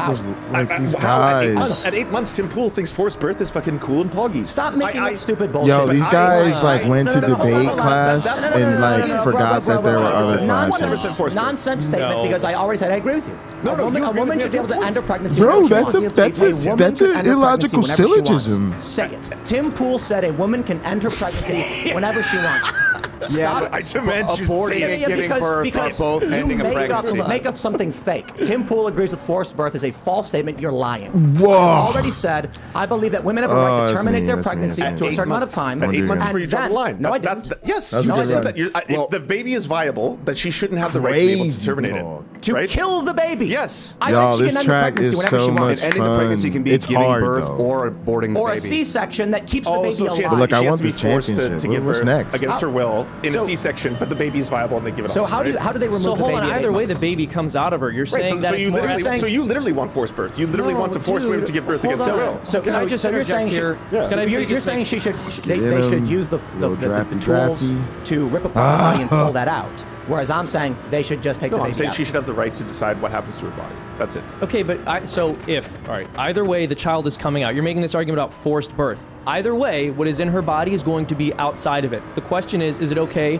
to shove forceps into the skull of the small person who's inside of her and then tear them apart limb by limb to get them out? Or should we say, no, that's not an acceptable way of delivering a baby. You shouldn't kill that unborn child. How is that for either way it comes out of her body? Either way the child comes out of her body. It's not as if there's one scenario where the pregnancy magically disappears and doesn't leave the body. And I hate to say, but this is why I don't know how much we should debate people like this. She's being forced to give birth against her will. They can't admit they're wrong. We're not talking about I mean, the first question should be, are you a Christian? Okay, next. Conversation's over. Y'all think I'm being an asshole, but you already know you're dealing with someone who can't admit they're wrong. Is so fervent about legalizing the killing of a baby at 9 months that I can sit here and say I think women should be able to terminate their pregnancy whenever they want, but if the baby is viable, she has to be forced to give birth. She has to be forced to give birth and then give the baby out. Told you that when we found out they were Define.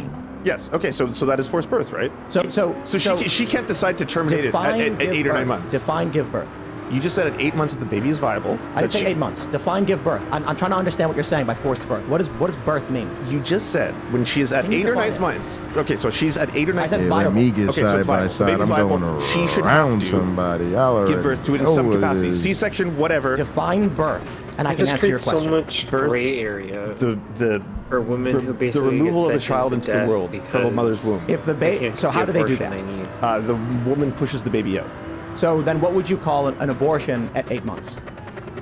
Is An the woman abortion? Is the woman pushing the baby out? No, it's most likely a medical procedure done by a doctor. And what is that medical procedure? An abortion. Like, but what is that?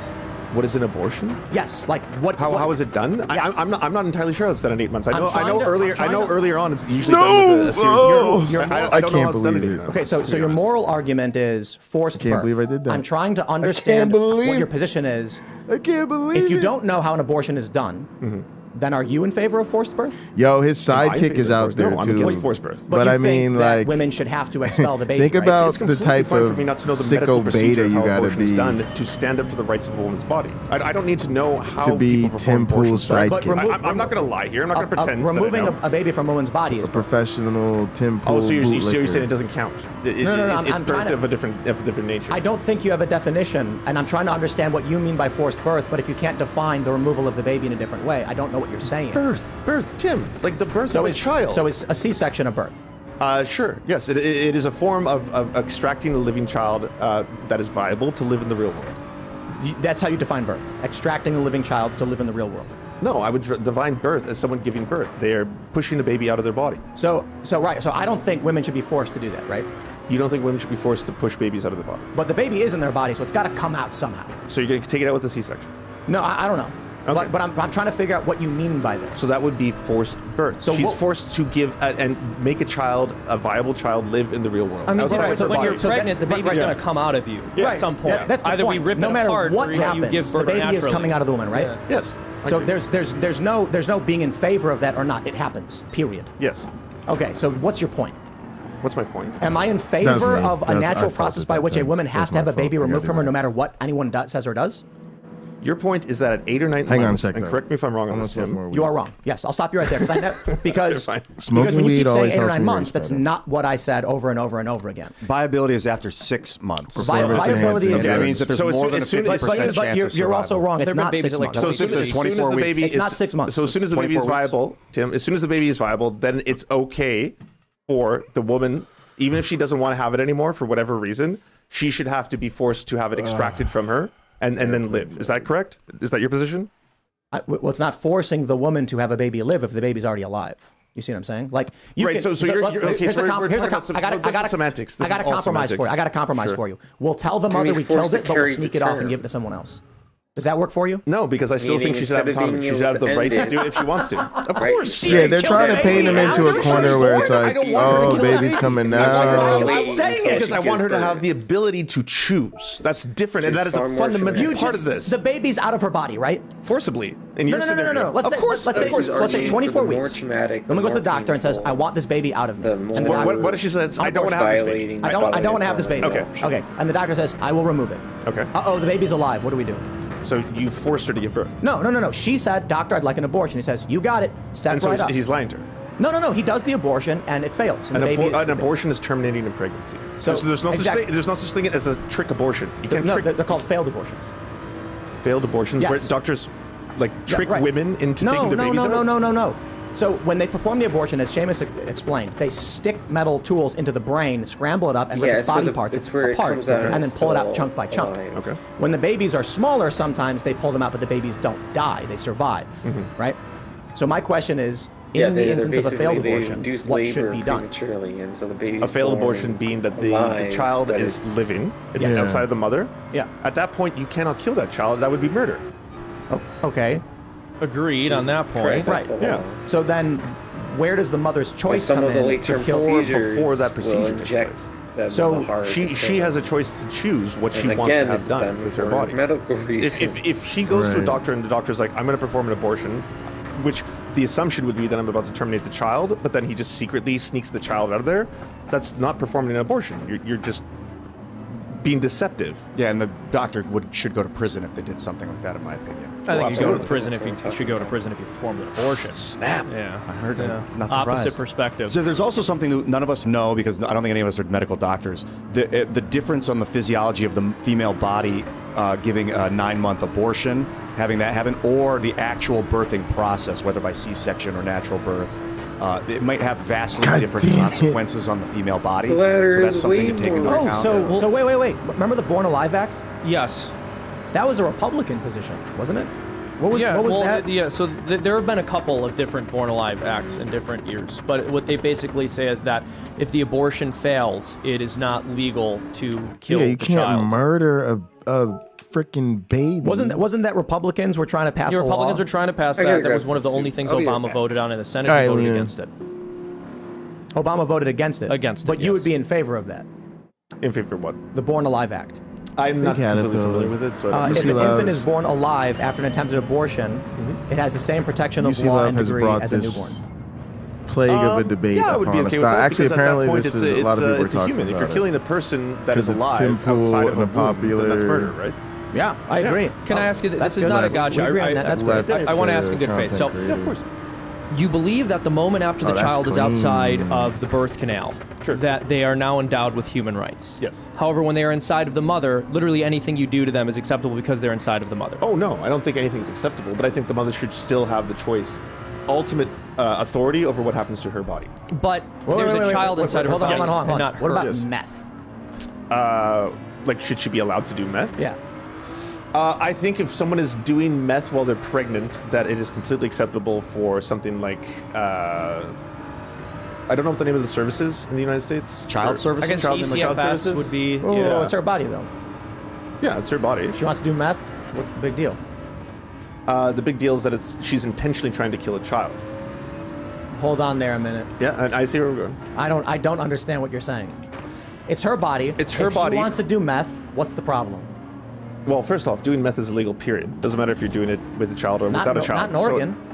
Methyl and MDMA. It's a Maybe type it's of meth. alcohol. Wait, then. sorry, what? Not crystal meth. Crystal meth There's is legal in different kinds Oregon? of- No, not it's crystal. Hold on a second. MDMA is a kind of meth. Methylendaxy, methamphetamine is ecstasy. That's a kind of meth. There's also crystal meth, which is Oh, not my legal. goodness. MDMA is legal in some places for therapy sessions. I don't know if it's legal for Yes, very it is. pregnant women. Okay, it is. Is it for pregnant women? Oregon I don't know. decriminalized possession in 2021. You're right. But I don't know if But that's... I'm just okay, dude. So like, decriminalizing possession is different than legalizing crystal meth. You know those two things are completely different, right? What's the question of whether you can press charges? Hold on. Yeah. What? So when you decriminalize a small amount of drugs, that means if you're caught with that drugs by a cop, that means if you're arrested, you cannot be charged for 1 gram, 2 grams, whatever that is. That's what legalizing is. No, this is decriminalization, not legalization. We never said There's no such thing legalization. Legalization is a semantic term. It doesn't mean anything. Yes, it means that Either a substance is no longer there's no criminal- longer a prohibition on that product. Okay, so if a woman does meth, she's legally allowed to have it, right? Is she legally allowed to do it or possess it? I mean, what's the difference? Well, two very different things. You can be legally allowed to possess drugs and not be legally allowed to take drugs, for example. Alcohol. So she does alcohol. Can a woman chug a fifth of vodka while pregnant? Yeah, she can legally. But do you think she has a right to do so? I think she has a right to do. Yes, she has a right to do it. I don't agree with her. Okay. Yeah. And heroin? It's illegal. I don't think heroin's illegal. I think heroin actually was legalized. I think it's controlled, but I think that one specifically was oxycodone and other drugs. So she has a right to do it. Whether or not I agree with her doing it, that's completely different. I don't agree with a woman who would shift so have much an elective faster abortion than at 9 months. I think that is like, why the fuck But would it's you have done allowed. that? But I think she has the right to do it, right? But do you think it's ethical that she, like... I don't think it's legal- ethical. No, of course not. Because some things are made legal that are unethical, in my opinion, and should those be made illegal? I mean, that's a very broad question, right? No, You're talking about a lot I'm of sorry. different things. Personal use of methamphetamine is allowed. It's a civil citation, like a traffic ticket, not a criminal citation. So allowed maybe is hyperbolic. It is a civil citation to be caught using methamphetamine in Oregon. You get a ticket for it, but no crime. So I just looked up the Born Alive Act, by the way. It says this bill is deliberately misleading and offensive to pregnant people and doctors and nurses who provide their care. It is another attempt by anti-abortion politicians to spread misinformation as a means to get a warped political end, to ban safe and legal abortion. It's an entry point to try and make abortion illegal. Where did you read this? Okay, well, and no, what source is this hold on, from? no. I don't care. I mean, who cares about the Born Alive Who Act? cares? The question was, Oh my goodness. if an abortion happens but the baby survives, can you kill it? Yeah, that's what you got to try to do is make them defend inside So and he go would, outside. yeah, for sure. So any other Or political arguments, vice anyone versa, left, I guess right, or in a otherwise sense. trying to change that? No, it's irrelevant. Yeah, no, Once no, the baby's born, it's a baby. So it has the same rights as every other human at that point, right? This is an too hard on- interesting. I think this falls in line with the idea of anarcho-tyranny that we're talking about. My view of the modern left is that their positions are nothing but chaos. There's no logical pathway towards preserving life, improving people's lives. It seems to be only it's like yin yang, right? There's one side that's talking about long-term planning, logical thinking, and improving the world, and one side that takes the inverse position no matter what. For instance, 25 people push in front of a subway, nobody bats an eye. Three guys try to subdue a man, and now they want prison. That's like a weird inversion of what the law is supposed to do. The law should stop the people who are pushing people on the trains and protect the people on the train who are being victimized. But the left's position is the inverse of it, right? Are you asking me for like an affirmation of that? Because if you ask me... No, I'm just saying like that's my view. So when you say the left's idea are all chaos, I mean, if you really wanted to boil down what the left is fighting for, especially myself, it's expanding freedom. I believe in freedom. I love freedom. I'm sure everyone here likes freedom too. Freedom. How do you define freedom exactly? So for me, I The believe ability to in a get on air and democratic talk like process Tim where we don't Pool. have tyrants, we don't have dictators, we don't have kings or queens. We have the ability as a democracy to be able to vote for who we work for. Or sorry, who our leaders are, right? Like we want to be able to vote for our president, our prime minister. I believe in that fundamentally. But my other thing is I want to expand that freedom into the workplace because we spend about 8 hours a day every single day in our works and jobs. I want to expand freedom there so people who work at their jobs for 8 hours a day have the ability to vote for things in their lives, better health care, better working conditions, whether or not their boss is corrupt and stealing from all of them. I want to expand that. I want to expand freedom into other parts of life. That's a fundamental belief for me. So what do you mean by stealing from them? Stealing wages, for example. Like actually shorting someone's check and so the largest form of theft in America right now is wage theft. If you look I had it happen to me. I sued. I went to the National Good for Labor you. Board and we won. How does it happen? As you should. So there's a ton of Not ways. paying overtime. Not paying overtime. Bosses simply just garnishing checks or garnishing wages, stealing tips, or thinking that tips are justification to pay them lower salaries and stuff like that. Yeah. All of it bullshit. And when you look at theft every single, you look at the stats, right? Cars being stolen, jewelry, all that. Wage theft blows everything out of the, like they're not even comparable. It's one down here and then it's like the other one's fucking all the way up there. I got a story for you. So I worked at a company. I get a paycheck. I'm good at math and stuff. And so I look at it and I'm like, hey, there's a problem with my paycheck. And they go, no, it's good. I'm like, no, it isn't. There's a problem with my paycheck. Fix it. And I very quickly was like $67 missing. I want it fixed. And I want it fixed now. And they went, give us a few minutes. Came back 15 minutes later, handed me a check. I looked at it and said, are you joking?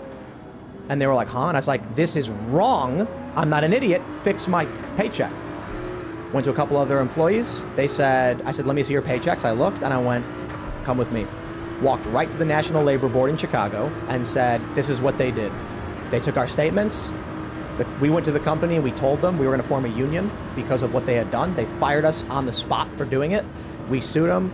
And then I'll give you air quotes in saying we won. What actually happened was after 6 months of being out of work, they said you can get retro pay, which will be $7,000 each, or we can go to fight and then they'll give you your job back. And I'm like, if they give us our job back, they're going to retaliate against us. No, that's illegal. And I was like, oh, come on. So we won the fight, but it really means they were able to fire us to stop us from forming a union. So what would be a better example of expanding? Sorry, Seamus. No. I just want to make the point. I haven't seen the stats on wage theft causing more in losses than all other forms of theft combined. I'll just have to take your word for that, and I'm willing to grant that for the sake of this discussion. True. Yeah. But like I said, I'm willing to grant it if that is the case, and at the very least for the sake of argument. I certainly don't agree in involuntarily democratizing all workplaces. That's probably a much longer, interesting economic discussion. Happy to engage in it with you guys too. And I suspect we would all have different views on it. I don't know if you want to go to other issues or if you want to talk about that. Because I would like to talk about that. Budweiser. You're going to move to Bud? I do want to talk about LGBT+. We got to do it. So here and Budweiser opens that door. Ladies and gentlemen, the Anheuser-Busch CEO has finally disavowed the Dylan Mulvaney ad In private to investors, though he's not made a public statement, sales are down 26%. They're going to be giving out free cases of beer to distributors, and they've vowed to spend millions of dollars in marketing. But the boycott is particularly effective, I would say. And there's videos now coming out of people at sporting events where the Bud Light is just behind the counter totally full and everyone's buying other brands. So did Ian and Seamus both just leave at the same time? Yeah, I don't know where they went, but they ran just for both it. leave. So let's jump into this. What are your thoughts on the Budweiser thing? My thoughts are keep going. You're doing awesome, all of you. I mean this to every single person protesting Bud Light. Fuck yes, I am so here for this. It's fucking amazing. Right on. Yeah. Yeah, Budweiser sucks. Anheuser-Busch sucks. It's a massive multinational corporation. They're that's absorbing... super anti-LGBTQ+, so it's beautiful to see. I love it. Oh, they donate so much to right-wing Republicans who push anti-LGBTQ laws, so Anheuser-Busch getting taken down. Oh, man, I'm so here for it. Keep going. Me too, absolutely. Yeah, they think that they can pay off Republicans, they can hire GOP aides, and that is going to be satisfactory for their customers who are upset with them as a brand. So clearly what we can see, where I think we agree, is that Anheuser-Busch is a faceless corporation with no real values that is willing to spit in the faces of the little guy if it earns them a profit. They're a trash company and nobody should buy their products. This is The my left and the right both agree. Here. Unity for once. Sorry, I hope they I fit. take a minute Same to thing with the Disney. chat Keep going after Disney. I'm Absolutely. all for it. Take Disney down. I'm all for the right wing taking on Disney. All for the right wing taking on Anheuser-Busch. crushing Yes, of course. labs, These are terrible bro. fucking corporations. I'm all here for it. By the way, the Daily Mail is like the number one source on the show, right? Like every single time you pulled it up. Because that same site that you showed me, All Sides Media Bias, it has the Daily Mail on right wing. And I know that you yourself, when you Yeah, pulled they're it actually up, fantastic. The Daily Mail. But if you use them as a primary source, you understand why I'd say that. Like We don't use them as a primary source. Okay. What happens is when we pull up stories, I'll go to like CNN, the New York Times, the Wall Street Journal, Fox News, ABC, and they'll each have like 300 words. And then you go to the Daily Mail after doing a search on key elements of the story, and the Daily Mail will have like 7 different versions of all breaking down different components.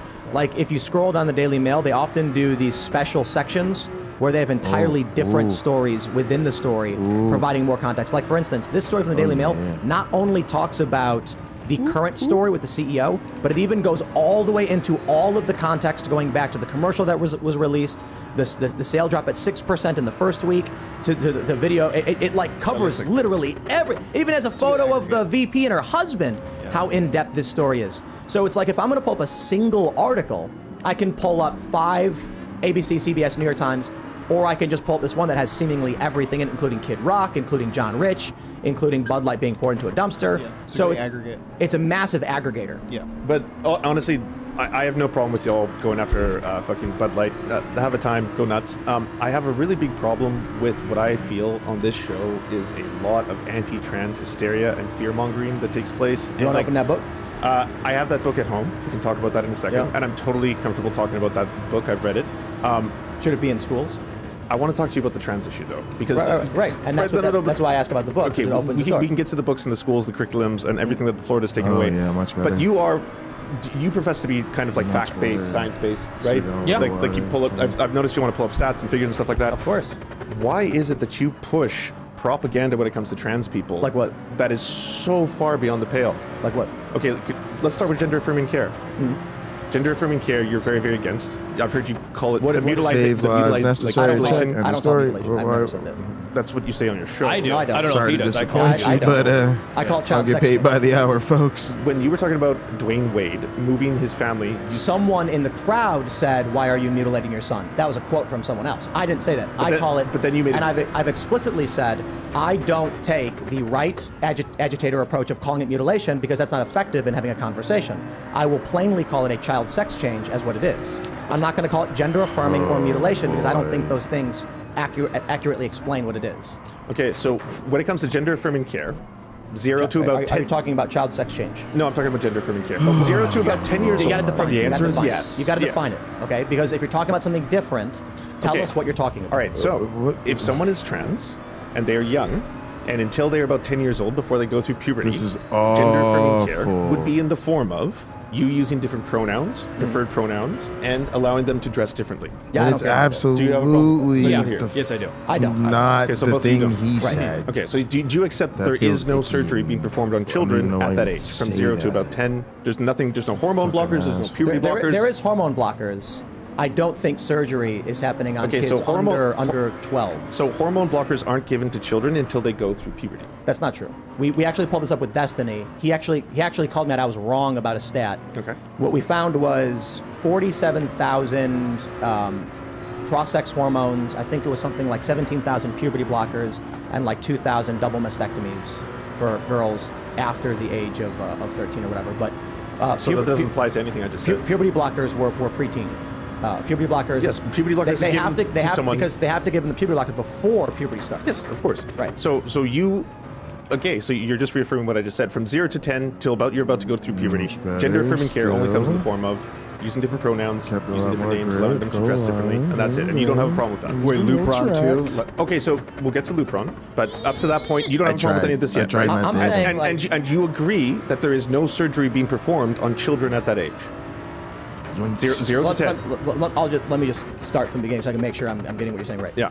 I don't care if parents call their kids names Ugh. or whatever. I care about medical or surgical intervention. Okay, so Why? that doesn't happen Why? until about the age of The about 16. sentence That's that the just average came out age of your mouth for. is weird. But you're wrong. Okay, like and That is a weird look, thing we to had care Destiny on the about. show. We went into great detail about it. There are girls who are 13 who are getting this done, and there was a study. Actually, it was Canadian, I believe. 12 to 17. Congratulations They had to several them. hundred surgeries performed.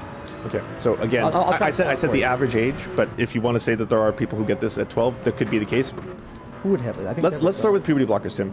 Kids who Lupron. fucking know You and their both have any parents problems with know Lupron? and they're like, yeah, I don't let's know a do lot it. about it, but I consider it a medical treatment. I Yeah, got yeah, we shouldn't triggered. be, I got giving triggered Lupron. and I hit the wall. So you don't think you should give Lupron to kids? If I had a Why does racing Lupron- coach, my racing coach Lupron would be like, given see? to trans kids.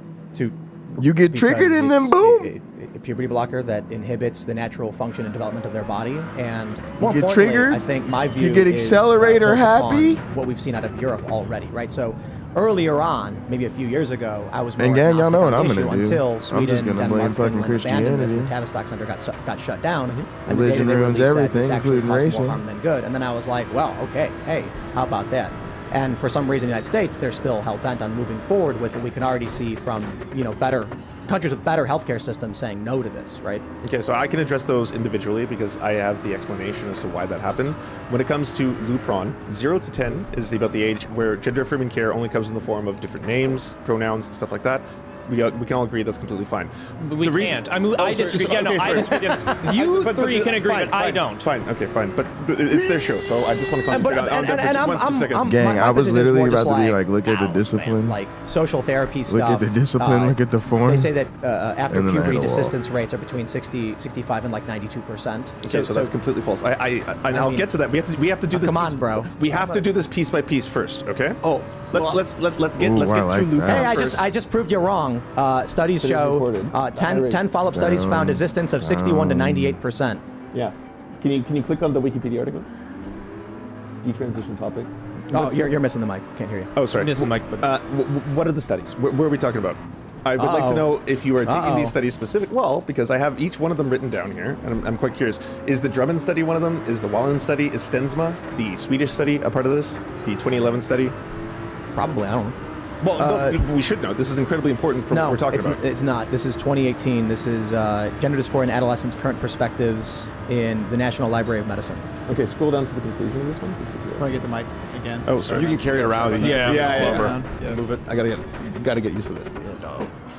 I know. Scroll down to the conclusion of the study. Well, yeah. I mean, I want to. I was like, I could take it faster, and then I'm gonna decelerate. While It's you're gonna be skinning, smooth, but I didn't when I think decelerate. of a little hard kid enough. being like a outcomes, little boy being psychiatric like, disorders. I'm a girl. The parent, I would hope that the parent would be like, you can be, you can pretend to be you whatever can you really want. lean You can be an into these actor. You racing can play a breaks. girl. But I get afraid when a mom's like, he said he's a girl. That means he's trans. Right. So for this, it's not a process. It doesn't exist in which someone can say, hey, I'm a boy, I'm a girl, and then they go into a doctor's office and like, well, take some Lupron. It's you do years and years of consultation between a doctor and between like a therapist and between the patient itself. I'm just going to read this. Sure, of course. Adolescence is a crucial time for identity and psychosexual development in young people with gender identity concerns. The outcomes of GDC have been discussed in terms of its persistence and desistance. For most children with GDC, whether GD will persist or desist will probably be determined between the ages of 10 and 13 years, although some may need more time. Evidence from the 10 available prospective follow-up studies from childhood to adolescence, reviewed in the study by Ristori and Steensma, indicate that for around it is Steensma. I was right. I asked if this was Steensma. Okay, I can answer this 80% of children who meet the criteria for GDC. Right. But you said 2011. Oh, so there's multiple Steensma studies. They've actually built upon each other. And the problem with the Steensma study, unfortunately, is that they actually categorized people who were not trans in that study. They didn't compare people who were trans to people who were trans and then detransitioned. They compared people in the general population. What's your source? What's your source for that? The actual author of the study has come out since and said that. What can I pull up to confirm that? Like, because look, I pulled up a study that said a thing. You've made a counterclaim. I will pull it up. No, absolutely. Yeah. Okay, so go to. Because I don't know who Steensma is. Okay, so, Steensma, and the problem, I'll say one more thing because I had this written down. 45.3% of the people did not reapply for treatment. They counted that as people who were detransitioning, but they weren't in fact doing that. Wait, so can I ask you something? Yes, go. Okay, so he asked for the source. Let's do things in order. I'm going to respond to what you just said. Trans advocate. I need to respond to what you just said right now. That last point is kind of important to respond to. We're literally talking about desistance. Right.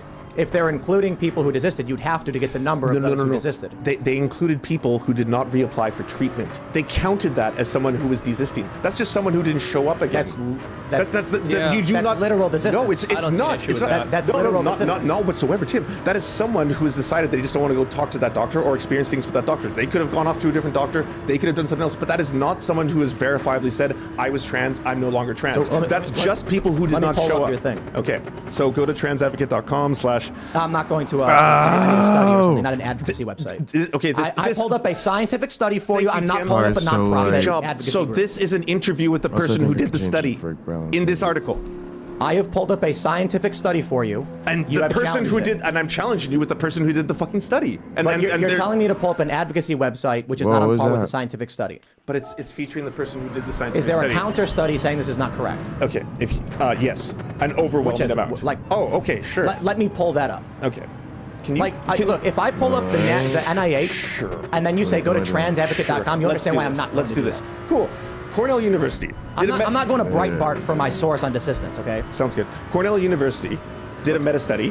What is it? Okay, Cornell University did a meta-study on 55 different studies. Just start looking up Cornell University meta-study on detransition.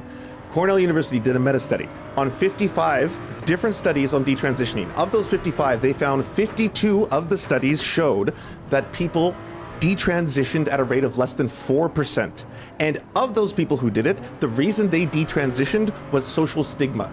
That's 52 of the 55. The other 3 of those 55, they didn't show a net negative effect. There was not a single study of the 55 that Cornell University looked at that showed detransitioning or gender affirming care being a bad thing for trans people. If anything, it was a net positive. This is a meta study of a whole bunch of studies. I have another meta study. So hold on. I'm trying to pull up a scientific study to confirm what you're saying. Yeah, I also just want to ask a question about this too. Whoa, no so passion. You're mentioning that this is a meta-analysis of studies Yes. on people who have detransitioned, but by definition, right, this is taking into account people who went through puberty blockers, hormone replacement therapy, physical surgeries. Sure, for each study it was different things. In some of the studies it was people who were going through puberty blockers, some had hormone therapy, but a lot of them in one form or another had received gender affirming care. They were trans when the study first tried to identify these people, and then it looked at them years later. And how is this sample collected? Because almost every single issue or almost every single study I've seen from trans advocates on this issue use a convenience sample rather than doing some kind of controlled randomized test for the treatment. So this is a meta study of a whole bunch of other studies. Okay. So you would have to go between each study because at the end of the day, I don't want to fall in this trap that me and Tim were about to do where each of us starts saying like, well, I have a study. Well, you have a study. Well, I have a study. We could do this all day. So we should look at metadata, right? We should look at compromising data that looks over a whole bunch of studies. A second meta-data study that I want you to look at, Regret After Gender-Affirming Surgery, a systematic review and meta-analysis of prevalence. This went to Canada, the Netherlands, Belgium, UK, Italy, USA, Brazil, Sweden, Singapore, Germany, Norway, Ireland, Serbia, and it interviewed between 27 studies, 7,928 trans patients. It showed a less than 1% regret rate. So can I also mention something? Desistance and detransition. I have another meta study. Okay, I got to address this right now. There is a problem we are facing in that you are saying a lot of things and I can't pull up any sources. At the very least, all I did was Google searched it. I pulled up the 2 studies that were associated with it and said, here's what it says. I have not given you my personal perspective on it. You have now given me your personal view on it. No, I've given you the studies. These are 2 meta studies. I have a third meta study. What are the studies? Let me please pull them up. I can't find what you're talking about. The first one is Cornell University. They did a meta study What's the name of it? It's Cornell University's meta study of 72 studies on gender-affirming care. Of that, 55 of the studies were directly related to detransitioning. What meta study on? I just want to flag that desistance and detransitioning are 2 different things. Right. Well. Look up Cornell University. Cornell University. What does scholarly research say about the effect of gender transition on gender trans well-being? Oh, here we go. Found it. Nice. And the third one. The third meta study that I want to bring up is a U.S. study. It's a 2015 U.S. transgender study. But this isn't a scientific research paper that's peer reviewed.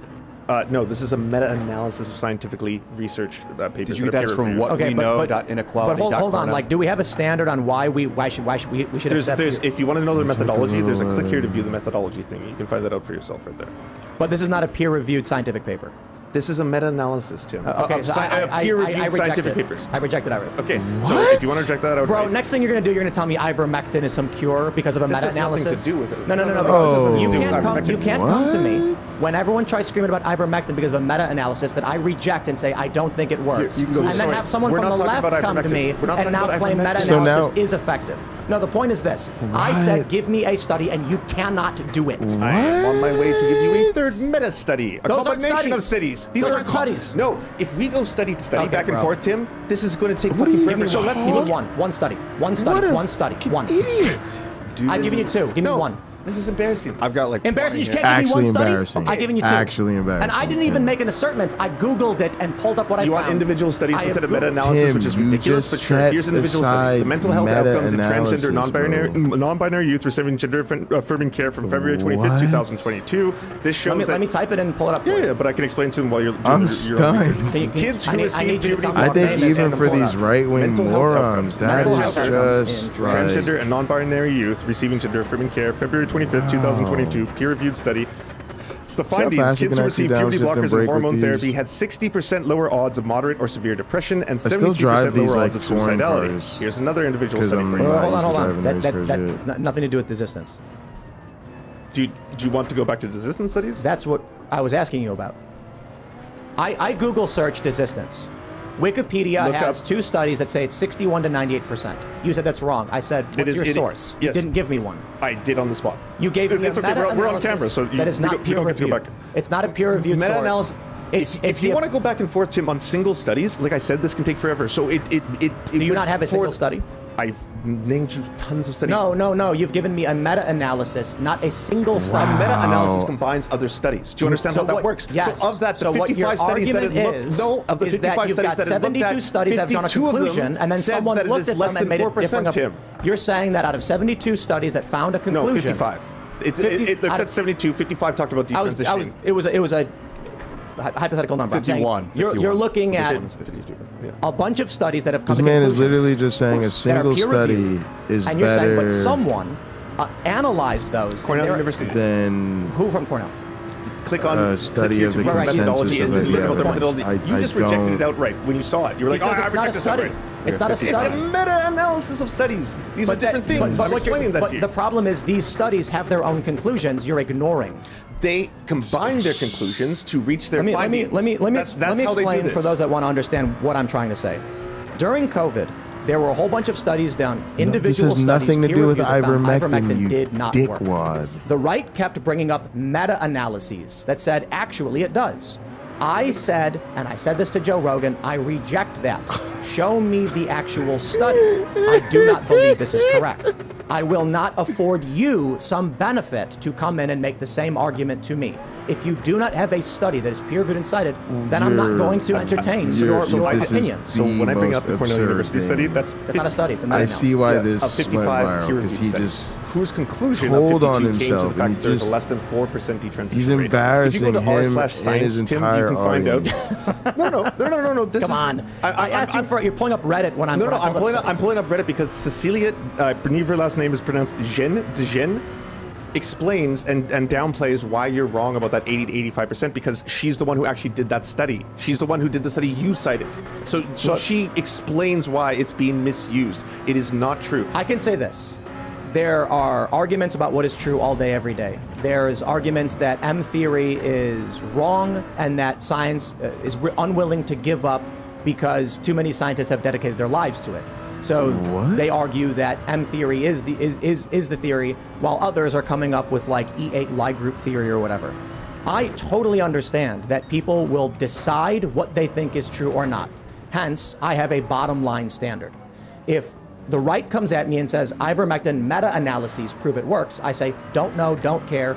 We have rejected the concept of someone analyzing a collection of studies and making a determination. What our that's standard a is, or at the very stupid least thing where to I'm at is, reject. if we're going to have any basic agreement on what is or isn't, there has to be a unified standard there, which is a peer-reviewed study, which is not absolute. If I have two peer-reviewed meta-analysis studies get and the peer-reviewed. establishment narrative, when I search Who for it, do you says think 61 publishes this to shit? 98%. I will not accept your meta-analysis opinion the same as I wouldn't for someone who believes ivermectin works, because your argument is founded upon the same basis as theirs. Okay, so first off, the meta-analysis of ivermectin actually showed that it wasn't effective at preventing or treating COVID-19. That was the actual meta-analysis of ivermectin, so it actually would back up your own claims. Secondly, you and me can look at individual studies, and it can take a very long time, but we should look at regret after gender-affirming surgery, a systematic review, and meta-analysis of prevalence, which looks at, again, 27 studies and interviews 7,928 trans people across the world. And again, in places like Italy, USA, Brazil, you name it, that meta-analysis also found a less than 1% regret rate. You have to be able to combine multiple studies because this is something that has been so thoroughly investigated globally for so long that to ignore the science and data is to flagrantly... Well, there's not been a single large-scale randomized clinical trial for puberty blockers to treat gender dysphoria. There's not been one. You all are very against Lupron, right? Well, I don't know much about it. I know. mean, I saying just very against is pretty strong. Okay. I'm typically like, we shouldn't give. I'm saying there hasn't been one large-scale randomized clinical trial for these like treatments. Lupron for when children go through like the early onset puberty, and it's like an actual medical issue. Like, yes, of course. That's why saying very against something is like, well, what we're talking about is. Are we going to a kid who are we dealing with an actual case of say endocrine disruption caused by phthalates and PCBs, or are we dealing with a kid who's just playing with dolls and the parents are incorrect, right? And in that case, you would have a long process where they would have to do interviews with, again, professionals who would determine whether or not it's appropriate. And people who go on puberty blockers, I want to add this, it's for a limited amount of time. They want to do it only to be able to hold that off. No, it isn't. If you speak to the actual doctors on this, you only take it... No, Tim, let me finish the sentence. Come on. You brought me on your show. Let me finish this.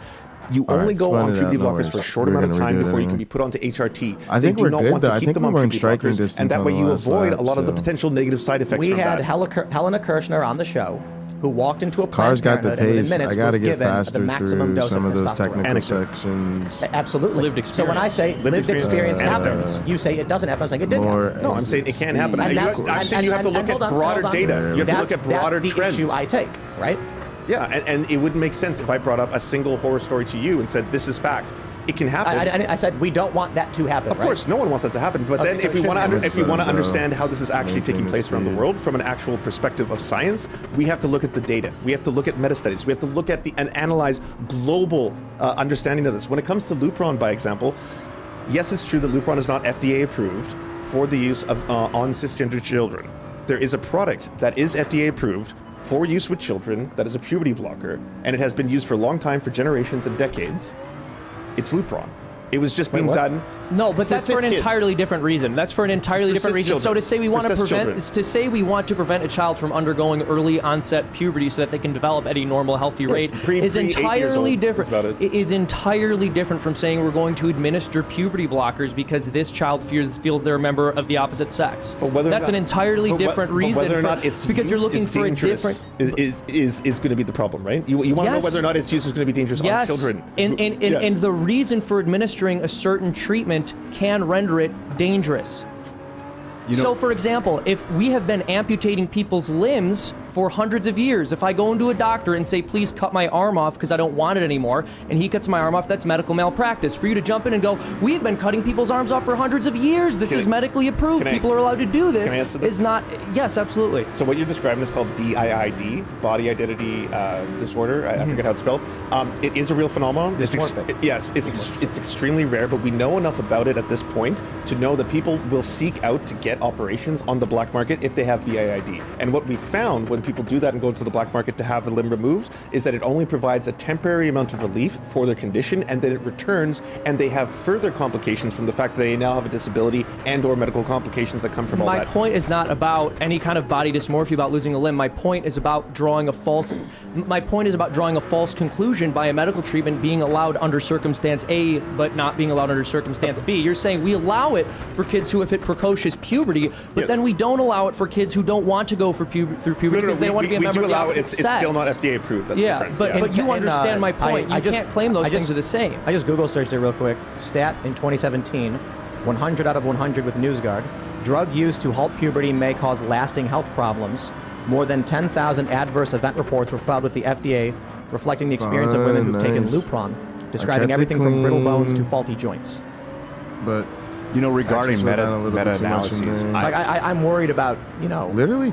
I'm giving kids things on an experimental basis. Yeah, this is a huge, long conversation, and it would be so awesome to go through each study. I would love to. It would probably take like 7 hours, 6 hours, but we could do it, but like not tonight, unfortunately. Well, so let me ask you though, but I want to keep down this path because I think we're making good progress. Let me ask you a question, right? Like Jazz Jennings is sterile. I know it takes a lot to shut me up. Jazz Jennings, I'm telling you, it's crazy.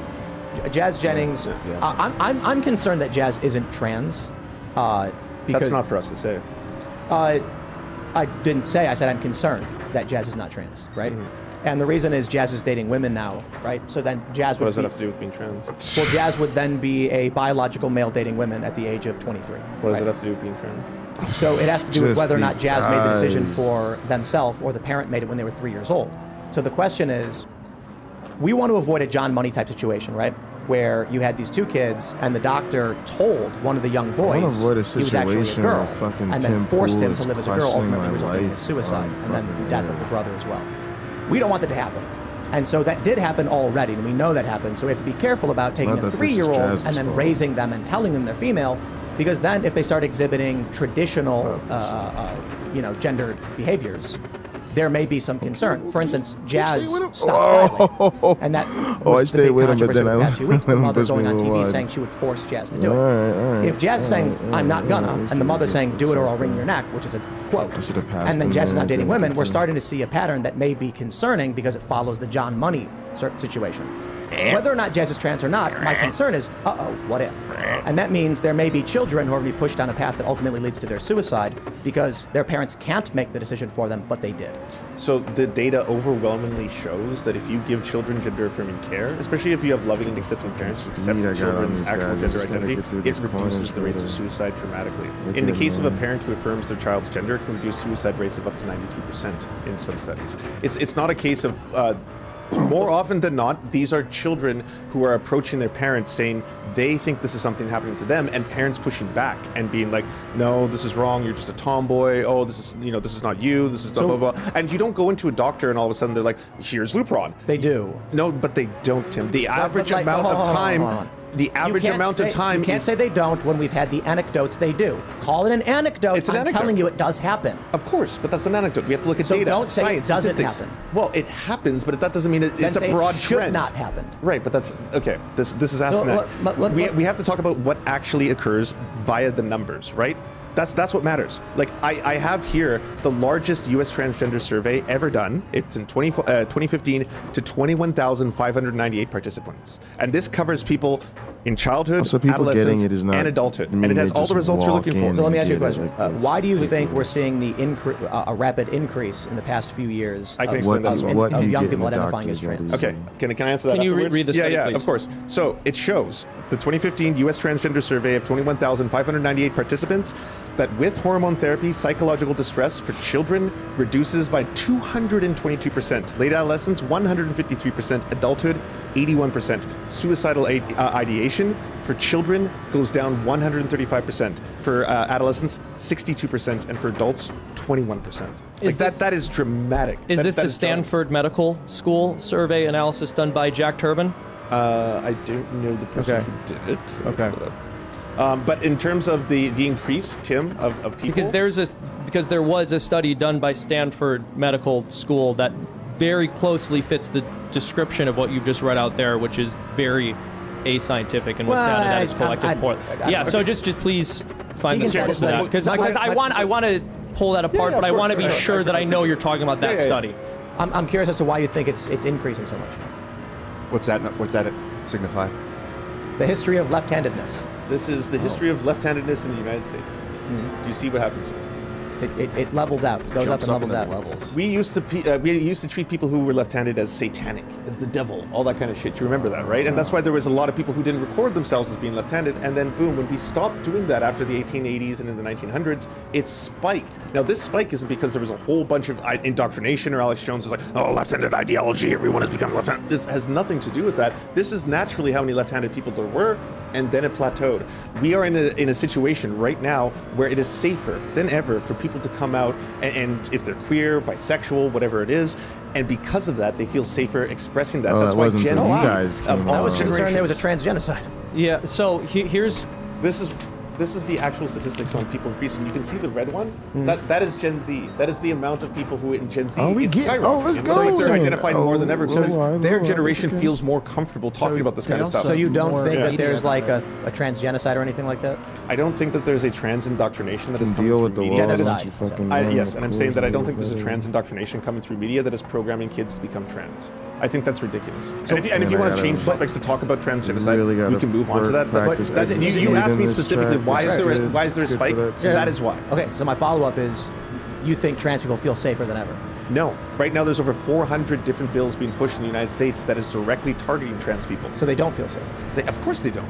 So then why are they coming out if they don't feel safe? They have more access because that Generation Z, has a lot more acceptance towards trans people than older people who pass laws, draconian people who pass laws. The boomers are the ones running the show right now. They're still the ones in government. They're still the ones passing laws. There's very few Generation Z in government or parliament. You want to know what I think? I think there is a trans. Y'all, the super's fast, man. It's nice because because you're sterilizing. Focus on driving better, man. Literally sterilizing the surgery to remove the gonads, hysterectomies. Like the frustration, blockers have a high rate of sterilization. I mean, first of all, removal of the gonads in the uterus is an absolute sterilization, and then puberty blockers have a very high rate, and cross-sex hormones have an extremely high rate of sterilizing the individual. So these people can no longer reproduce. That's genocide. Is this the joke you're going to go for? Joke? You are removing these people's ability to reproduce. And if they're a young age and they haven't had the ability, like for instance, Jazz Jennings can never have kids. Jazz Jennings also, and I know, and I'm sure you lose so much sleep at night over that. Can't actually feel any sexual feeling of any kind. Do you have any idea how weird this sounds right now? Exactly. Like, why are you obsessing with a stranger's genital pleasure? That's so weird. That's so bizarre. That was very weird yourself. You guys are all later. So I'm talking about adults who engage in activities, which is a large portion of the global economy, whether you like it or not. Sex sells, they say.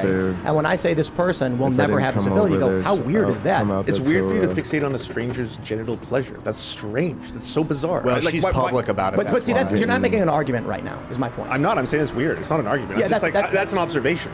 So you're trying to make an appeal to emotion and an appeal to shame. No, I'm just giving you my genuine thought when you say something like that. Like, that it was a really fucking pathetic attempt at trying to make an argument. Why should we talk about that? Why should we discuss whether or not she has genital feeling? That's not important. It's not. It's not in my business. So let's focus then on the sterilizing of the individual. Are you okay with that? Who's sterilizing people? Jazz Jennings is sterile. Why are we going back to Jazz Jennings? I Because don't know Jennings is anything famous. about her. Because Jazz is a famous individual on cable television. So if she is sterile for whatever reason, what does that have to do with me? Why does that concern me? Do Why you should I pass support legislation? the sterilization of teenagers? This is such a weird way to frame this.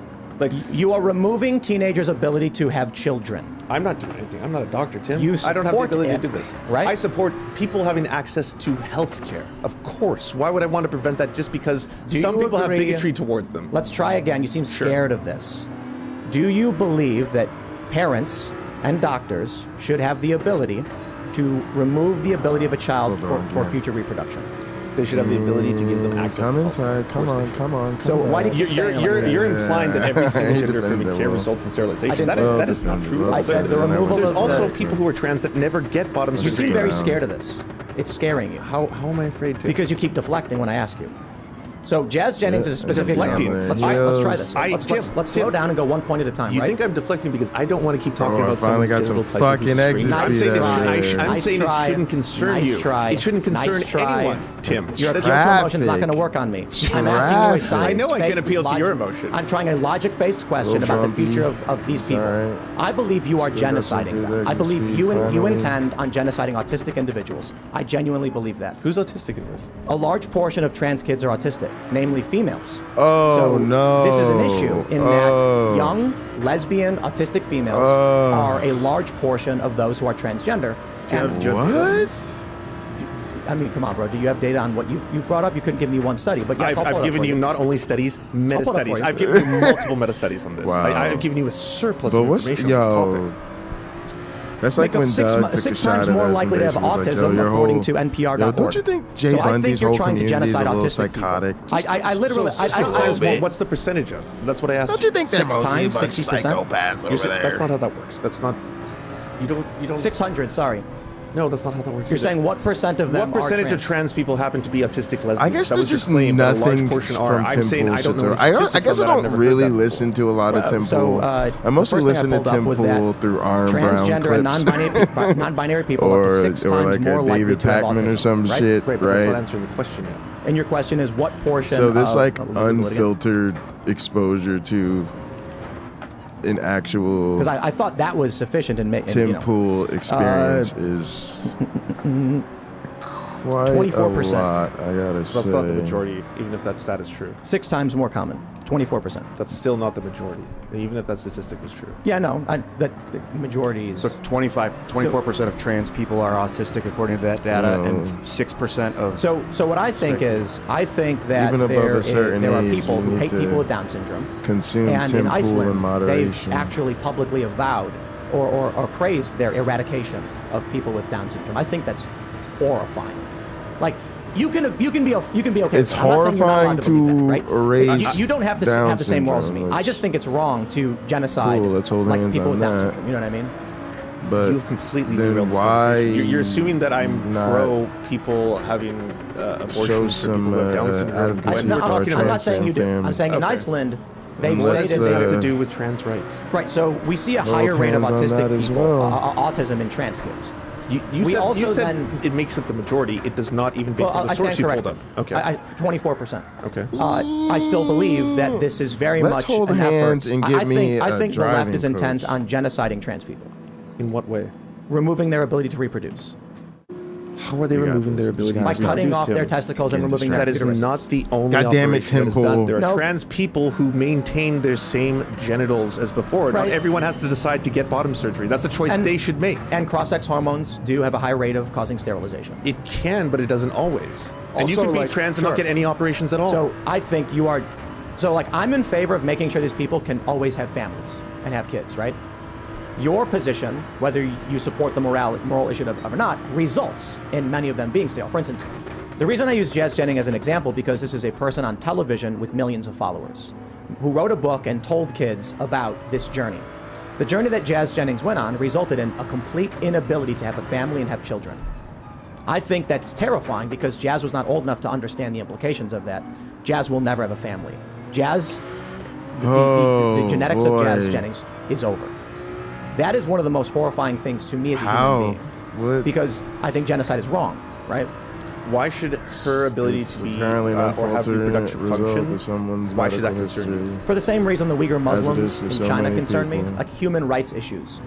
China, for instance, But what if has- she never wants to have kids? That's something you determine for yourself later in life. Exactly. after So going why is it through our business? Because it's been removed before Jazz could have the ability But to again, make the conclusion. that has nothing to do with us. She could decide to never want to have kids, and that's fine and valid. Right. So my morals would be that a society protects the children because there's certain things you can't know until you're at least 24 or older when your brain is fully developed, which is why we don't allow people to drink and do certain drugs, whatever drugs are legal, until they're 21.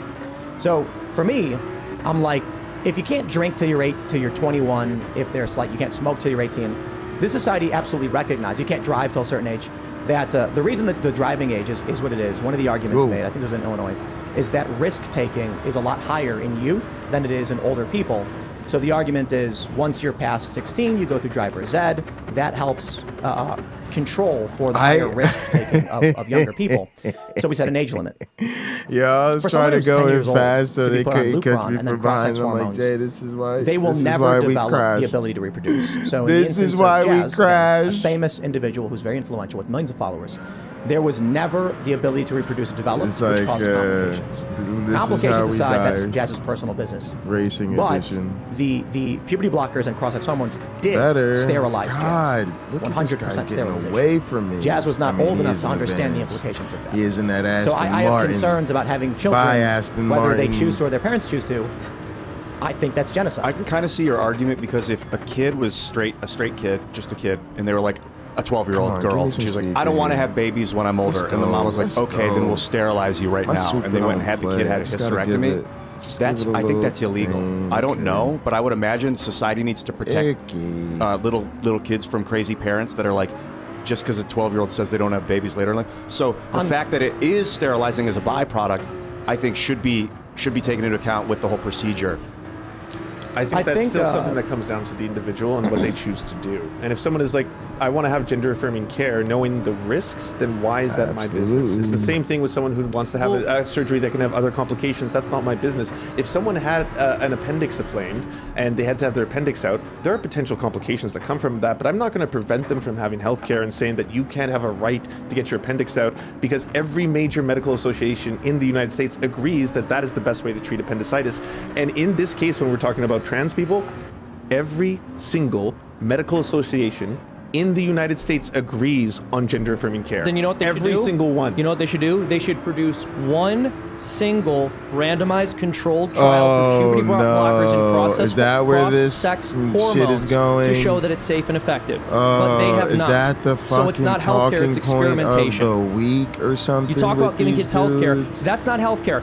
Did they Healthcare have a repairs fucking something which is broken. You use CPAC the for example of somebody's assholes that appendix we not functioning missed? properly. Yeah, of course. Okay, Come yes. on, So what come you have to on, do in Jay, that not instance again. is intervene so that the body can function as it is intended my to. goodness. Destroying somebody's ability Y'all, to procreate the speed, is demolishing it's the speed, organ you that just you're claiming getting to it, and then treat, you go right? You're around. destroying the I know. biological function rather than helping to improve it. That's not healthcare. I want to pull this up too. This is from University of Utah because I was reading about this recently. It He goes cares on to about mention his that hormone replacement exactly, therapy man. can make you What's up, sterile. dude? So good to see you, and that Punk it's out important. here. It can. It's important to preserve your sperm. It says YouTube if you're Punk, I'm out here crashing trans cars. Otherwise, the hormone therapy may We're out make here it crashing impossible cars. for you to have biological children. If someone is put on puberty blockers and then cross-sex hormones as a child, they will never have the ability to preserve their reproductive functions. So if you're put on puberty blockers, they are reversible. You can stop being on puberty blockers and you can still maintain a lot of things that you were worried about being taken away. When it comes to Within a Jazz certain amount of Jennings time. specifically, she's actually made statements about this because, you know, I was just looking this up. Jazz Jennings says, I don't regret my transition at all. When I was 11, I started male puberty and I was put on hormone blockers. Those blockers saved my life and continued to save the lives of so many youth out there. If I was forced to go through male puberty, it would have been devastating. Even more so, taking estrogen through hormone replacement allowed my body to develop how I wanted. I blossomed into a young woman, eventually got bottom surgery, and now living as a proud woman today. What does that have to do with me? Why would I want to take that away from someone else? What year did she make that talking- statement? She made this on March 31st. She made it recently because that video came out where the mom said she was going to force the dilator. And then Matt into Walsh Jazz. went hard, and Jazz Yeah. was like, "Hey, Matt," and then So, Matt was like, "Sorry, Jazz." There's a lot of questions around the morality of this. The left likes to defer instantly morality to of this. purity arguments, which I find fascinating, considering the left typically has a low purity rating when it comes to moral Purity foundations. argument For example, and when you said it's really moral weird talking about someone's foundation? genitals, it's a purity Rating? argument, which the What left the typically never fuck? makes. That's why I said it's a very weird thing What for is you to this do. dude talking about? Approaching this from an academic perspective, we would make a few arguments about whether or not a person can truly understand Bro, they've did you lost know the that ability to the reproduce left if they've never had it in the first place. fucking The Magic the psychological Gathering and card philosophical implications of stripping away a person's ability to has reproduce fucking before they were low old enough to even morality know what that rating. was. So, for example, if you take an adult human, female or male, and remove their genitals by force, they will be very, very upset. Extremely upset. In fact, it's a form of torture in a lot of countries. It's meant to terrify them. Oh, on him. If you took away their ability to feel sexual satisfaction, Ooh, it's a that's form of torture. In folks, fact, that's what we call female it, right circumcision there. is Come on, bro, horrifying to the world. And it actually was Bro, you huge messing up controversies my- up in you Dearborn, messed up Michigan, my- because you what messed would up do my is it would tutorial result in by women exes who, as speed, bro. adults, could not feel anything when, and they were effectively used as like objects for their husbands. So in making an academic argument, we would say sliding on him. Jazz Jennings does not understand, and that's fine if Jazz is happy. That's great. The argument into the you greater actually lose is speed, Jazz will though. never have You kids. lose speed Fact 'cause statement. I think it's wrong the to take extra away time that you from gotta someone who spend doesn't breaking understand and what it What if is. they don't want kids? They will decide that when they're an adult and have assessed So the it's slow, it's circumstances. But smooth, Jazz can't actually feel and any of smooth this. is fast. Jazz can't feel. This was a study. There's a doctor who came out did a Zoom video on it specifically. I But think it's one of hard because you just want to go Jazz from will never from. experience any adult satisfaction or desire. And so the question then becomes, why did Jazz get bottom surgery? My question is, why do you think Jazz got bottom surgery? Oh, I don't have to ask that. She explained why. What she did she say? said that she's satisfied with it. What did she- That what should, did- what that did she should be say? the extent of it. What did she say? Done. Conversation over. I don't regret my transition at all. When I was 11, I started male puberty and I was put on hormone blockers. Those blockers saved my life and continue to save the lives of so many youth out there. If I was forced to go through male puberty, it would have been devastating. Even more, taking estrogen through hormone replacement allowed my body to develop how I wanted. I blossomed into a young woman, eventually got bottom surgery, and I'm living as a proud woman today. Yes, I do struggle with mental health and always have, but it's not because I transitioned, and it's unfortunately something many LGBTQ plus people face. Why? Because that has a lot to do with hate and a lack of acceptance that we receive in society, like I was saying before. So to all of you speaking about our mental health for views and calling our families abusers for supporting our transition, you are the only abusers. So what was the purpose of the bottom surgery? Get it. It affirmed her Of gender. anyone. It affirmed her gender. What does that mean, affirm the gender? So you have, and all of us have, a gender identity that we want to express in one way or another. And with hers, she affirmed her gender through the process of getting bottom surgery to look more and feel more like a woman. Why do you think Jazz stopped dilating? I don't know. What? Probably because it hurt. But if this was an important part of affirmation, you'd think Jazz would maintain it. That's not for me to decide. That's someone else's own identity. So again, that's why it's weird to me to try and impose this upon someone else. Like to try and say like you're disgusted at the fact that she can't have kids or something like that. It's like I don't know if she ever wants kids because I don't know who she is. But that's a decision for her to make between her and her doctor. Has nothing to do with me. Why would any trans get bottom surgery?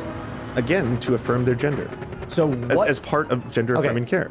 Why and would children don't get bottom surgery, by the way. It's usually over 18. Well, Jazz was a minor. 17. Yeah, Right, and so there are exceptions, And yes, that- but that- average age is over Kim 18. Petras Actually, was- wish I, Like Boston's maintained Children's more Hospital has speed never done that on anyone under the age of 18. The average age for bottom surgery is over 18 years old. So, overwhelmingly.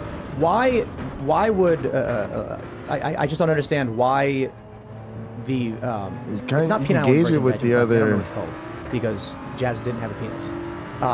Cars, but What's it the takes purpose of experience. making I knew I was gonna get spun up with this the fool. whole the space? What's the purpose of that? What's the operation is because it gives them it affirms their gender through the process of having a similar genitalia to a cis woman. So what's the purpose of it? I just explained that. So the purpose of it is just feeling, just emotion. No, the purpose of it is part of affirming who they are through a surgery that makes them look and feel more like a version of a woman that they want to be. You don't have to. There's not a template. That's not the only version a woman can be. There's other versions of how a woman can be and look, but that's the version that she wanted. So what I'm trying to understand is why create a permanent wound? Are we going the right way? For the purpose of a man to have sex with, in order to affirm the identity of someone who can't feel any of that. Well, first off, I have no idea about the actual sensations that people experience after these kind of surgeries, but that's not my business. And the second thing would be, I don't believe it's a wound. I believe it's an operation to have a general change. That's it. To describe it as a wound is just very crude. But it's factually a wound, right? I'm trying to avoid the right calls it a mutilation or an abomination. I'm not saying that. But it's still crude. After it's healed, I'm sure there's no more wounds or scars or anything. They have to dilate for the rest of their lives because it is a wound. Like, I'm being academic. I'm not trying to be insulting to anybody. The right calls it mutilation and abomination. Asshole. The reason they have to use dilators for the rest of their lives is because it is factually a wound. But you're asking me a question that I can't answer because I'm not this individual. I don't know why someone would want to get that surgery because I'm cis and I don't experience these kind of things. But if someone wants to, but Tim, if someone wants to and it makes them feel better and improves their quality of life, then why do we have to get in the way of that? Well, can I interject here? My position is for adults, I agree. And I had the argument with Tom Fitton. He said it should be banned outright. So I disagree. But overwhelmingly, when you look at the data, when it happens to children, it improves their psychological distress. It removes and lowers suicidal ideation. It shows in the data that it helps them. That's not true, man. So the studies you have here, the study you have here, the largest one. So first of all, as I mentioned, there have been no controlled randomized trial, but the largest study you cited there, the largest study that you cited there does not say what you think it says. The Stanford University one, it was 27,000 people who were surveyed in 2015, and then there were 2 analyses done of these studies by Jack Turbin, and he lumped data together and did a few manipulative things to get the results he wanted. But there's 2 very important things to mention, which is firstly, this study was based on convenience sampling. So they were speaking with people who were sent to them by LGBTQ advocacy groups and groups that they reached out to. If we were doing so you're already not getting an unbiased population sample there. And then they were determining whether that person received puberty blockers and other such treatments or hadn't, but they didn't go over the reasons. In fact, the people who hadn't received puberty blockers or those kinds of treatments didn't receive them because they weren't allowed to. And one of the requirements for being able to receive that kind of treatment is some level of psychological stability, which means the people who weren't on puberty blockers in that study were more likely to be psychologically unstable, which we would expect to produce a higher suicide rate, but that wasn't controlled for. On top of that, the data actually shows that the men who are on estrogen were more likely to become suicidal. But what he ended up doing, that's true, what he ended up doing was lumping them together. So he said people on cross-sex hormones are less likely to commit suicide because according to the sample he had of women, that was true enough to overcompensate for the increased likelihood of suicidality in the men, and he just threw them all together as if a man taking estrogen is the same thing as a woman taking testosterone, and we could expect the same medical outcomes. And I'm saying that's bullshit. So to respond to you, I do have a number of peer-reviewed studies related to this. And if they're as good as that one, I'm telling you, they're trash. Mental health outcomes in transgender and non-binary youth receiving gender-affirming care. February 25th, 2022. This one shows kids who received puberty blockers and hormone therapy had 60% lower odds of moderate or severe depression, 73% lower odds of suicidality. Gender identity 5 years after social transition. This one is in the American Academy of Pediatrics peer-reviewed, July 13th, 2022. Between 3 and 17 youth, they found 94% binary transgender stayed the same. Only 2.5% reverting as cisgender, 3.5% as non-binary trans. A UK 2019 study of 3,398 people who had gender-affirming care found that only 0.47% regretted it. Another one, the impacts of strong parental support for trans youth, found that parents who support trans youth, this was 433 participants, double-blind study, 93% reduction in reported suicides. So hold on, and I think we can all have the good faith that you did as much work fact-checking those studies as you did the one I just tore apart, but I didn't have time to go into every single bit of statistical information you would bring here. This is the problem with, like you mentioned, going to studies back and forth or whatever. So that's why I'm fine with. I'm not here to change your morals, right? And that's fine. So my question would just be, why do you think it is that in Europe they've abandoned these practices? A lot of it was political. If you look at the history of it, especially when it came to puberty blockers and how that was handled, it was in large part a political decision that both medical groups, advocates, as well as pro-LGBTQ organizations outwardly protested. And especially, like, I know you're going to bring up Finland, I believe was one of the countries that did it, Sweden as well. And the UK. Yeah, and in a number of cases, this is something in which experts in the fields of endocrinology, pediatrics, they were very opposed to it. It was politicians who were pushing for this. And so this was a political decision. This is why I don't like when politics get directly involved in medical decisions, because, I mean, like you were saying, if you want to look up the actual organizations that support this, it's every major medical association in the United States. Everyone, without, like, without fail. But they're they're for profit. A lot of times, if you don't get politically involved in the medical industry, they'll experiment on humans for money. And also, some of them are, fair, some of them are not. If I listed them to you right now, because I have the list, some of these are not for-profit institutions just looking to make a fucking buck. Some of these are just genuinely concerned about child health care.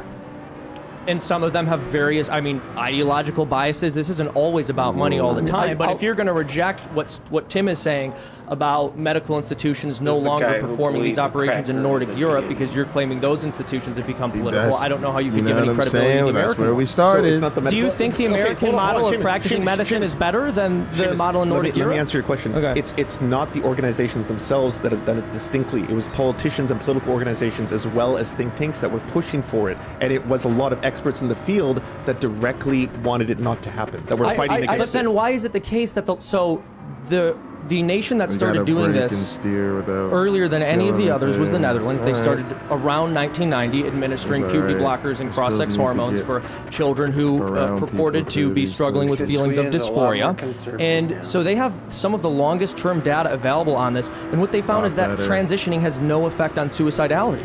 That's part of the studies that I'm interested in, is the suicide stuff. Like in 2022, they measured a bunch of people that transitioned. They were suicidal. They transitioned. Now they're not. But it's like, hey, that was 8 months ago. Like, how are you going to feel in 4 years from now? So it's hard to say like now they're no longer suicidal just because they're like, yeah, I'm not suicidal now. But like, we need long-term studies. We do need to go to super chats because we're way past. But I do want to ask another just question. Like, do you think the Earth is overpopulated? We need long-term studies before we can give people. It's just wild. I don't. You don't think so? And they don't I want more care. people. I love people. I want more birth. I want more humans. I love everybody, man. I want more people on this planet. But what about climate change? It's more of Climate change is that coming. fucking. It's real. It's happening right now. Fake, But- moderate. But you're not Malthusian then. No. Yeah, Okay. but We're on more the same people page. means more climate change. You got more mouths to feed. You got true. more fuels to burn. But more orgasms. It would also means more scientists Well, figuring out how to cure the carbon That was kind of problem. weird, right? But more humans doesn't necessarily mean more climate change, because more humans might figure out better ways to balance out the climate. I'll just say one last thing, and we'll go to super chats, and then I guess I want to try and get to the members only portion. Actually, and I feel bad for going long. We should go to the members portion so we can do audience Q&A and stuff. There's some big super chats in here. I'll try and grab as many as I can, and then we'll try to we'll go straight to Q&A for the members only portion. But my attitude is I'm not a conservative. I'm pro-choice. Fuck outta here. I think I've got my morality, but in the long term, I really don't care that leftists are sterilizing and aborting their children. I thought you did care. You're gonna fuck from up a moral the family position, but photos, like. Tim. I'm not a conservative like Seamus, where Seamus is very much like we have to end this because it's wrong. I'm not a conservative. If a woman is going to get an abortion at a certain age, I'm like, I disagree with it, but I'm more libertarian in the respect of like people can choose to do what they want to do. I think it's certainly wrong to sterilize kids, but the end result is the future is going to be a bunch of Christian conservatives and Muslims. And so Jews. like it's a self. Mormonism. Yes, but the Jewish population diaspora is like 12 million, and Christians and Muslims are billions. So like, but that's happened in Israel, right? Where the more religious Jews have more children, and so they're dominating elections. Right, exactly. Yeah. And so we saw this since the year 2000. Liberals have been effectively shrinking. Ooh. Gen Z is the first generation in 100 years to slightly move towards conservative in some areas. Likely not because Gen Z is becoming conservative, but because there's less liberal Gen Zers than there are conservative ones. So the end result of all of this is just like, look, man, I'm not going to convince you to vote the way I would vote. I'm not going to convince Seamus to vote that way I would vote. But it doesn't matter anyway, because in 100 years, you guys are sterilizing and aborting your kids. End of story. Wait a minute, not you. Yo, I'm trying to get by these fools. I want to win. Do you feel like you represent the left? I'm not even trying to get on the podium. I'm trying to get by these But I'm fools. a proud leftist. I wear that. I don't have to hide that. I don't hide my power levels. I don't wear, Hey, some kind of like hidden. My point is just this, right? I'm just saying I'm like there's no single voice for the left. I'm thanks not for hanging out at the left. mall shop. I'm just saying the left will cease to exist. And the middle and the right will supplant it, and then the middle will become the left, and the right will stay the right. Here's what I'll say, is that LGBTQ plus people were heavily persecuted by a lot of different groups, including the Nazis at one point or another in history, and you just can't get rid And of the them. communists. If you and the communists. Yeah, and if you were to get Shake rid Rivera, of man. every single queer, if you got rid of every single gay, every single lesbian, every single bisexual, every single trans person, if you got rid of all of them in a generation or two, they would reappear because they're a part of us. They're a part of humanity. They're a part of all of us. robots. They just exist. They are a part of the human experience. Yeah, but Don't I give think these guys the chart any you showed with the left-handed ideas. thing, if Christians and Muslims start dominating, they're going to be repressed, right? So the idea is it's like basic math. We saw this in 2000.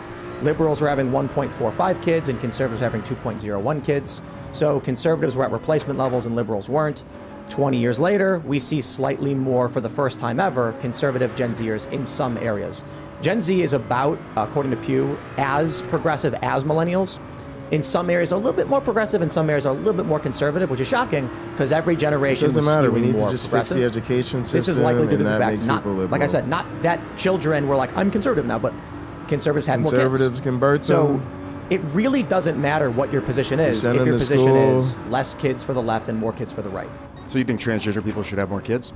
I would love it if trans people and LGBT They'll people had become children and woke, families. Hopefully. That's my personal morality. But the end result is there is one faction that is pro-abortion, unrestricted, and in favor of practices which result in a substantial rate of sterilization of children. Oh, my Conservatives, be it goodness. Muslim What the or fuck? Christian or These Jewish, guys. don't do these things. And so the future is very obviously going to be an Abrahamic conservative country. Yeah, but we need a more scientific religion in the future. This Must is it another always 2-hour be conversation. save the children. Let's read some super chats and then we'll try to get the members only Q&A straight to the Q&A. I love And this fucking car I'm passing. I'll try and find some good super chat questions just to make sure. Carly says, as a woman who's had an abortion and given birth later in life, this man needs to do some research, but he sure has some balls for having this conversation on Timcast. Well, I respect it, absolutely. I thought it was a good conversation. Search TV. Yeah, what is it? YouTube.com/Surfs TV. Yeah, everywhere social media is sold at the Surfs TV if you want to hear my musings. And I will add that while I do distinctly disagree with most of the takes of the people on this panel, they've been very friendly and very nice to me, and they put me in a nice hotel. And Ian is just as friendly in real life as everyone led him to believe. I'm going to the movie. So let me here's one from Marby Doug. He says, please ask your guest if he feels the same about bodily autonomy with regards to the vaccines. Yeah, I think you should have the right whether or not you want to take the vaccine. So you would disagree with the vaccine mandate? A forcible vaccine mandate? I mean, for the purposes of freedom, yes, but it sucks. That's one of those, like, it sucks, but of course, I don't think people should be forced to have to take a jab against their will. Like if the government said in order to go to school... like a government mandated vaccine program I disagree with, in that like every single human being is like strapped down and like, oh, I don't want to take it, but you have to, kind of thing. But you would be okay with like every facet of society saying we require vaccines? Yes. Oh, when there was a vaccination, like, what was the word for it? Like a segregation of people like you who had were to go to vaccinated school, and unvaccinated. Well, like, you oppose the government holding you down and vaccinating you. Yes, I think you should have a choice whether or not you should do that, but other people should have a choice whether or not they get sick from you because you didn't vaccinate yourself. Exactly. Do you think the government should be allowed to mandate vaccines for public accommodation? Oh, yeah, for that's certain things, me. of course. That's Like, we me. already do that for hospitals. That's me. You have to be vaccinated if you're a nurse or a doctor against a host I of got different things for steering and obvious medical braking reasons, in the and I wrong think that serves order. an important purpose. Done. So in the bin. Same thing with the military. The military is mandatory vaccination for the same reasons. But so your line is bodily autonomy, but not participation in society. Well, you can choose whether or not to be a doctor. You can choose whether or not to be in the military. Well, I mean like going to a cafe or a movie or something, right? Well, yeah, but I'm saying that there are certain things where it makes sense from a scientific standpoint, where like if you're a doctor or nurse, And I don't know how this guy gets away just like selling himself as like, I'm not a conservative. Have an impact on the broader By the way, I'm not a society. People get conservative. sick. So no, Bro, like, but that means no do you bodily listen to yourself? No, bodily autonomy Like up to a point. You can choose whether or do not you to go hear to the movies. yourself talk? That's your choice. You can choose whether or not to join the military. So that's my point, right? You don't agree with the government holding you down, but you do agree with the government excising you from society. We already accept this. The government does that in a variety of ways already. Right, so the limit is for we already live in that Madison society. Square Garden, for instance, had a vaccine requirement, and I think Joe Rogan had to refund tickets because he said at the show before the requirement, and it was the government that imposed the requirement on all the businesses. good. So Exactly. the vaccine mandate, there's two ways to look at it. I think what they're asking It's good is shit. Joe Rogan's an ostracizing idiot. or excising someone from society is a vaccine mandate, right? Restricting someone's Social ability You have an consequences ability for to. your You have a choice to do whether dumbass you want to or choice. not. It's whether or not you can have convenience and pleasure in society, and it's obviously a And to big me, you inconvenience if you don't shouldn't. get to go to see Madison Square Garden. Of course. So, but It's not even that. this is It's a not by what we're case trying to, basis like, as well, right? the government limit can people pressure you from to do it. They It's can take It's a away pressure, for sure. privileges and access until you do it. Yeah, as a matter of public safety, we already allow this. The government does this in a variety of ways for a ton of different things. I get concerned about that phrase, public safety, because if they're like, this common cold is very very contagious. Yeah, Hey, we have a vaccine yeah. ready for it. And I'm like, Yeah, you you know, can't let's have the do some concerts tonight, long-term studies. fuckface. Vaccines can be very dangerous if That's what they're happens. not studied properly. So maybe that's another conversation Oh, to have. Yeah, what seems to be the problem? What the These medical dudes are industry exhausting. They're like, yo, I Well, gotta that's why get we a have a couple government. of these Also, this conspiracy isn't theory all jabs in here axiomatic, before we right? So get you up could have out the of position here. that under no circumstances. That's what I mean. you have That- support I don't know. That's for kind of like mandating one of the problems vaccines. with like You could be having of the these position that you would be in things favor with these of it, but dudes, just right? not Is like for a even disease when with you the do well, infection it's and like they're mortality gonna rate bring that up COVID more has. shit. There's a lot of different approaches. So it's been- Admar it's been says this on guest so many- looks it's like been the all kid the of Brendan Fraser and Justin Long. Did you get that, Just Brendan Fraser? not an insult. Oh, yeah, I my gotta get some life. sleep. My life. I've been Good night, going Brendan Lena. Fraser my entire life. It's a Love you. running Have a good game. night. Get some I rest. love you. Tim, I gotta read this one. There's super I chat. love how they call me a kid, by the way. Hey, just so everyone knows, I'm the oldest person in this room. No, I'm 44. Oh, okay, never mind. I take it back. Dude, I gotta read it. I Still gotta read this driving one. into This is these important. walls. but 1776's wife says, "What is a woman?" There's magnets on them. I Yeah. swear. A woman is an adult human female. I love you. Love you, Jack. I agree with that.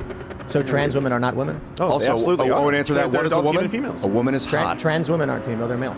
No, they're female. So they have female gametes and whatnot. Oh, this is actually very interesting. Do you want to talk about gametes? So, in embryonic development, when you have That's two bad. gametes, See how obviously, that- the see sperm how and the egg, they it's- combine, right?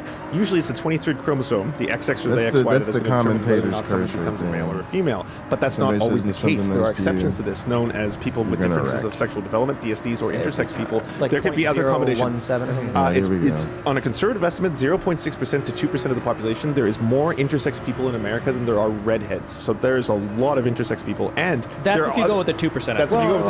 That's if you go with the Because 2%. Seamus is completely right, but I do want to add one really interesting But thing how about does this. that mean a female is a male? So here's the neatest part. There are individuals who have XY chromosomes, which is normally what is going to be a male, right? You develop it. It's not the only factor, by the way. It's a push and pull with hormones and other stuff like that. But there are people who have XY chromosomes. So if you looked at their bones years into the future and you analyze them, they would be genetically male, but they have a specific condition that suppresses testosterone, which makes them develop 100% like women. And- We are and all sensitivity. templates. We are all templates, and based on hormones, the expression of gender, and different factors, we turn in one direction or the other towards more male Did or you know more that female. certain drugs don't affect men and women the same way? Exactly, and that's the interesting if- thing. But we if can someone hijack is- this entire process if we take hormones. So if we take testosterone or estrogen, we suddenly can have See, I've traits moved that are more outside to feminine let or that masculine, guy the come up redistribution without It doesn't of fat, change. the growth of breasts, the length Man, of I hair, started all that kind doing of that stuff. before, The but socialist wants to that redistribute the adjustment- So here's what I'm getting to is I think it was in 1993 they passed a law in the United States that required clinical testing to be done on men and women separately because women are affected by drugs straight. differently. And they found that painkillers, for instance, didn't work on women, and so these male doctors were all like, "These women are sissies; they can't take the pain." When in reality, it's like the painkillers weren't working. Yeah, they were being So and they also in these studies found that the differences between males and females you can't change through hormones. For instance, fast twitch muscle fiber, collagen in the skin, prenatal testosterone, the impact, that won't change from later in life taking hormones. So a male's not a female, female's not a male. Sex is bimodal. I think if you ask... It's genuinely not. Any It's not scientist... bimodal? Totally is. We've gone from the left saying that sex is bimodal to not rejecting it, or are you just incorrect? I think I'm incorrect. Hold on. Do you know what bimodal means? I don't know. It means that intersex people exist and that there's an overlap between the two bell curves. Oh, sorry. Yes, you're totally right. This is... I'll take a big L right there. Sorry. That means that 97% of females will have statistically average female traits. Yes, you're correct. The reason I wanted to jump on that, though, is because you're saying that just because you have XY chromosomes, that means by definition you're male. That's not true. The South... I didn't say that. Okay. Do you know about the South African beauty queen, where she is... Yes. By all... There's a documentary on her. By all accounts, if you saw her, you'd be like, this is just a gorgeous, beautiful woman. She has all the parts of a woman. She has breasts. She has, a vagina, all that stuff. But she is intersex, and her chromosomes are XY. So if you looked at her genetics, she's genetically male. And this isn't. But accepting that we want rights for all people, including intersex people, doesn't change the fact that they make up a relatively small portion of society. 0.6 to 2%. So can I make a point here? So a biological male cannot become a biological female. No one is saying they can. No. You just did. No, I didn't. Not whatsoever. I asked you what a woman was. Yes, an adult human female. And I said, is a trans woman a female? You said yes. I said a trans woman is a woman. All right, and they there we go. absolutely That's are. better. This is not a gotcha. But a woman is a female. Cis just women confidently get through and there trans with more women speed. are different. And trans women do not say that they're cis women. They don't. And that's what makes them trans. They say they're women. Yeah, of course, because black women and white women are different, but they're both women. But trans women and trans woman and a cis woman are different, But but you they're said a both woman is female. women. An adult human female. A trans woman is male. That's what makes them trans. All right, They are John, not it's my last women. round. I just want to make a point. But a woman is female. They are assigned. Assigned. Yeah, you're assigned your gender at birth. You're So we're only gender one. is observed. We're two, right? We're two super chats in. I feel like a trans woman just is a wanna- man and Yeah. a trans man is a woman, and they're both. You're both Actually, I a need to go trans to bed. woman I and a need to go. I'm man gonna go to sleep. I'm together. gonna go to sleep. They don't never see stop that. Go to sleep. becoming one. You All always right, are I both. love you guys. I think the point up about outta like here. intersex or some people having We will chromosomes that don't fucking exactly beat this shit match tomorrow. up Love you guys. with Thanks their so much sex for is not the tuning in. I problem. really appreciate it. I gotta go to sleep, Or is though. not a problem for what is termed See you the gender tomorrow. binary by the left. So I think the best way to define sex is.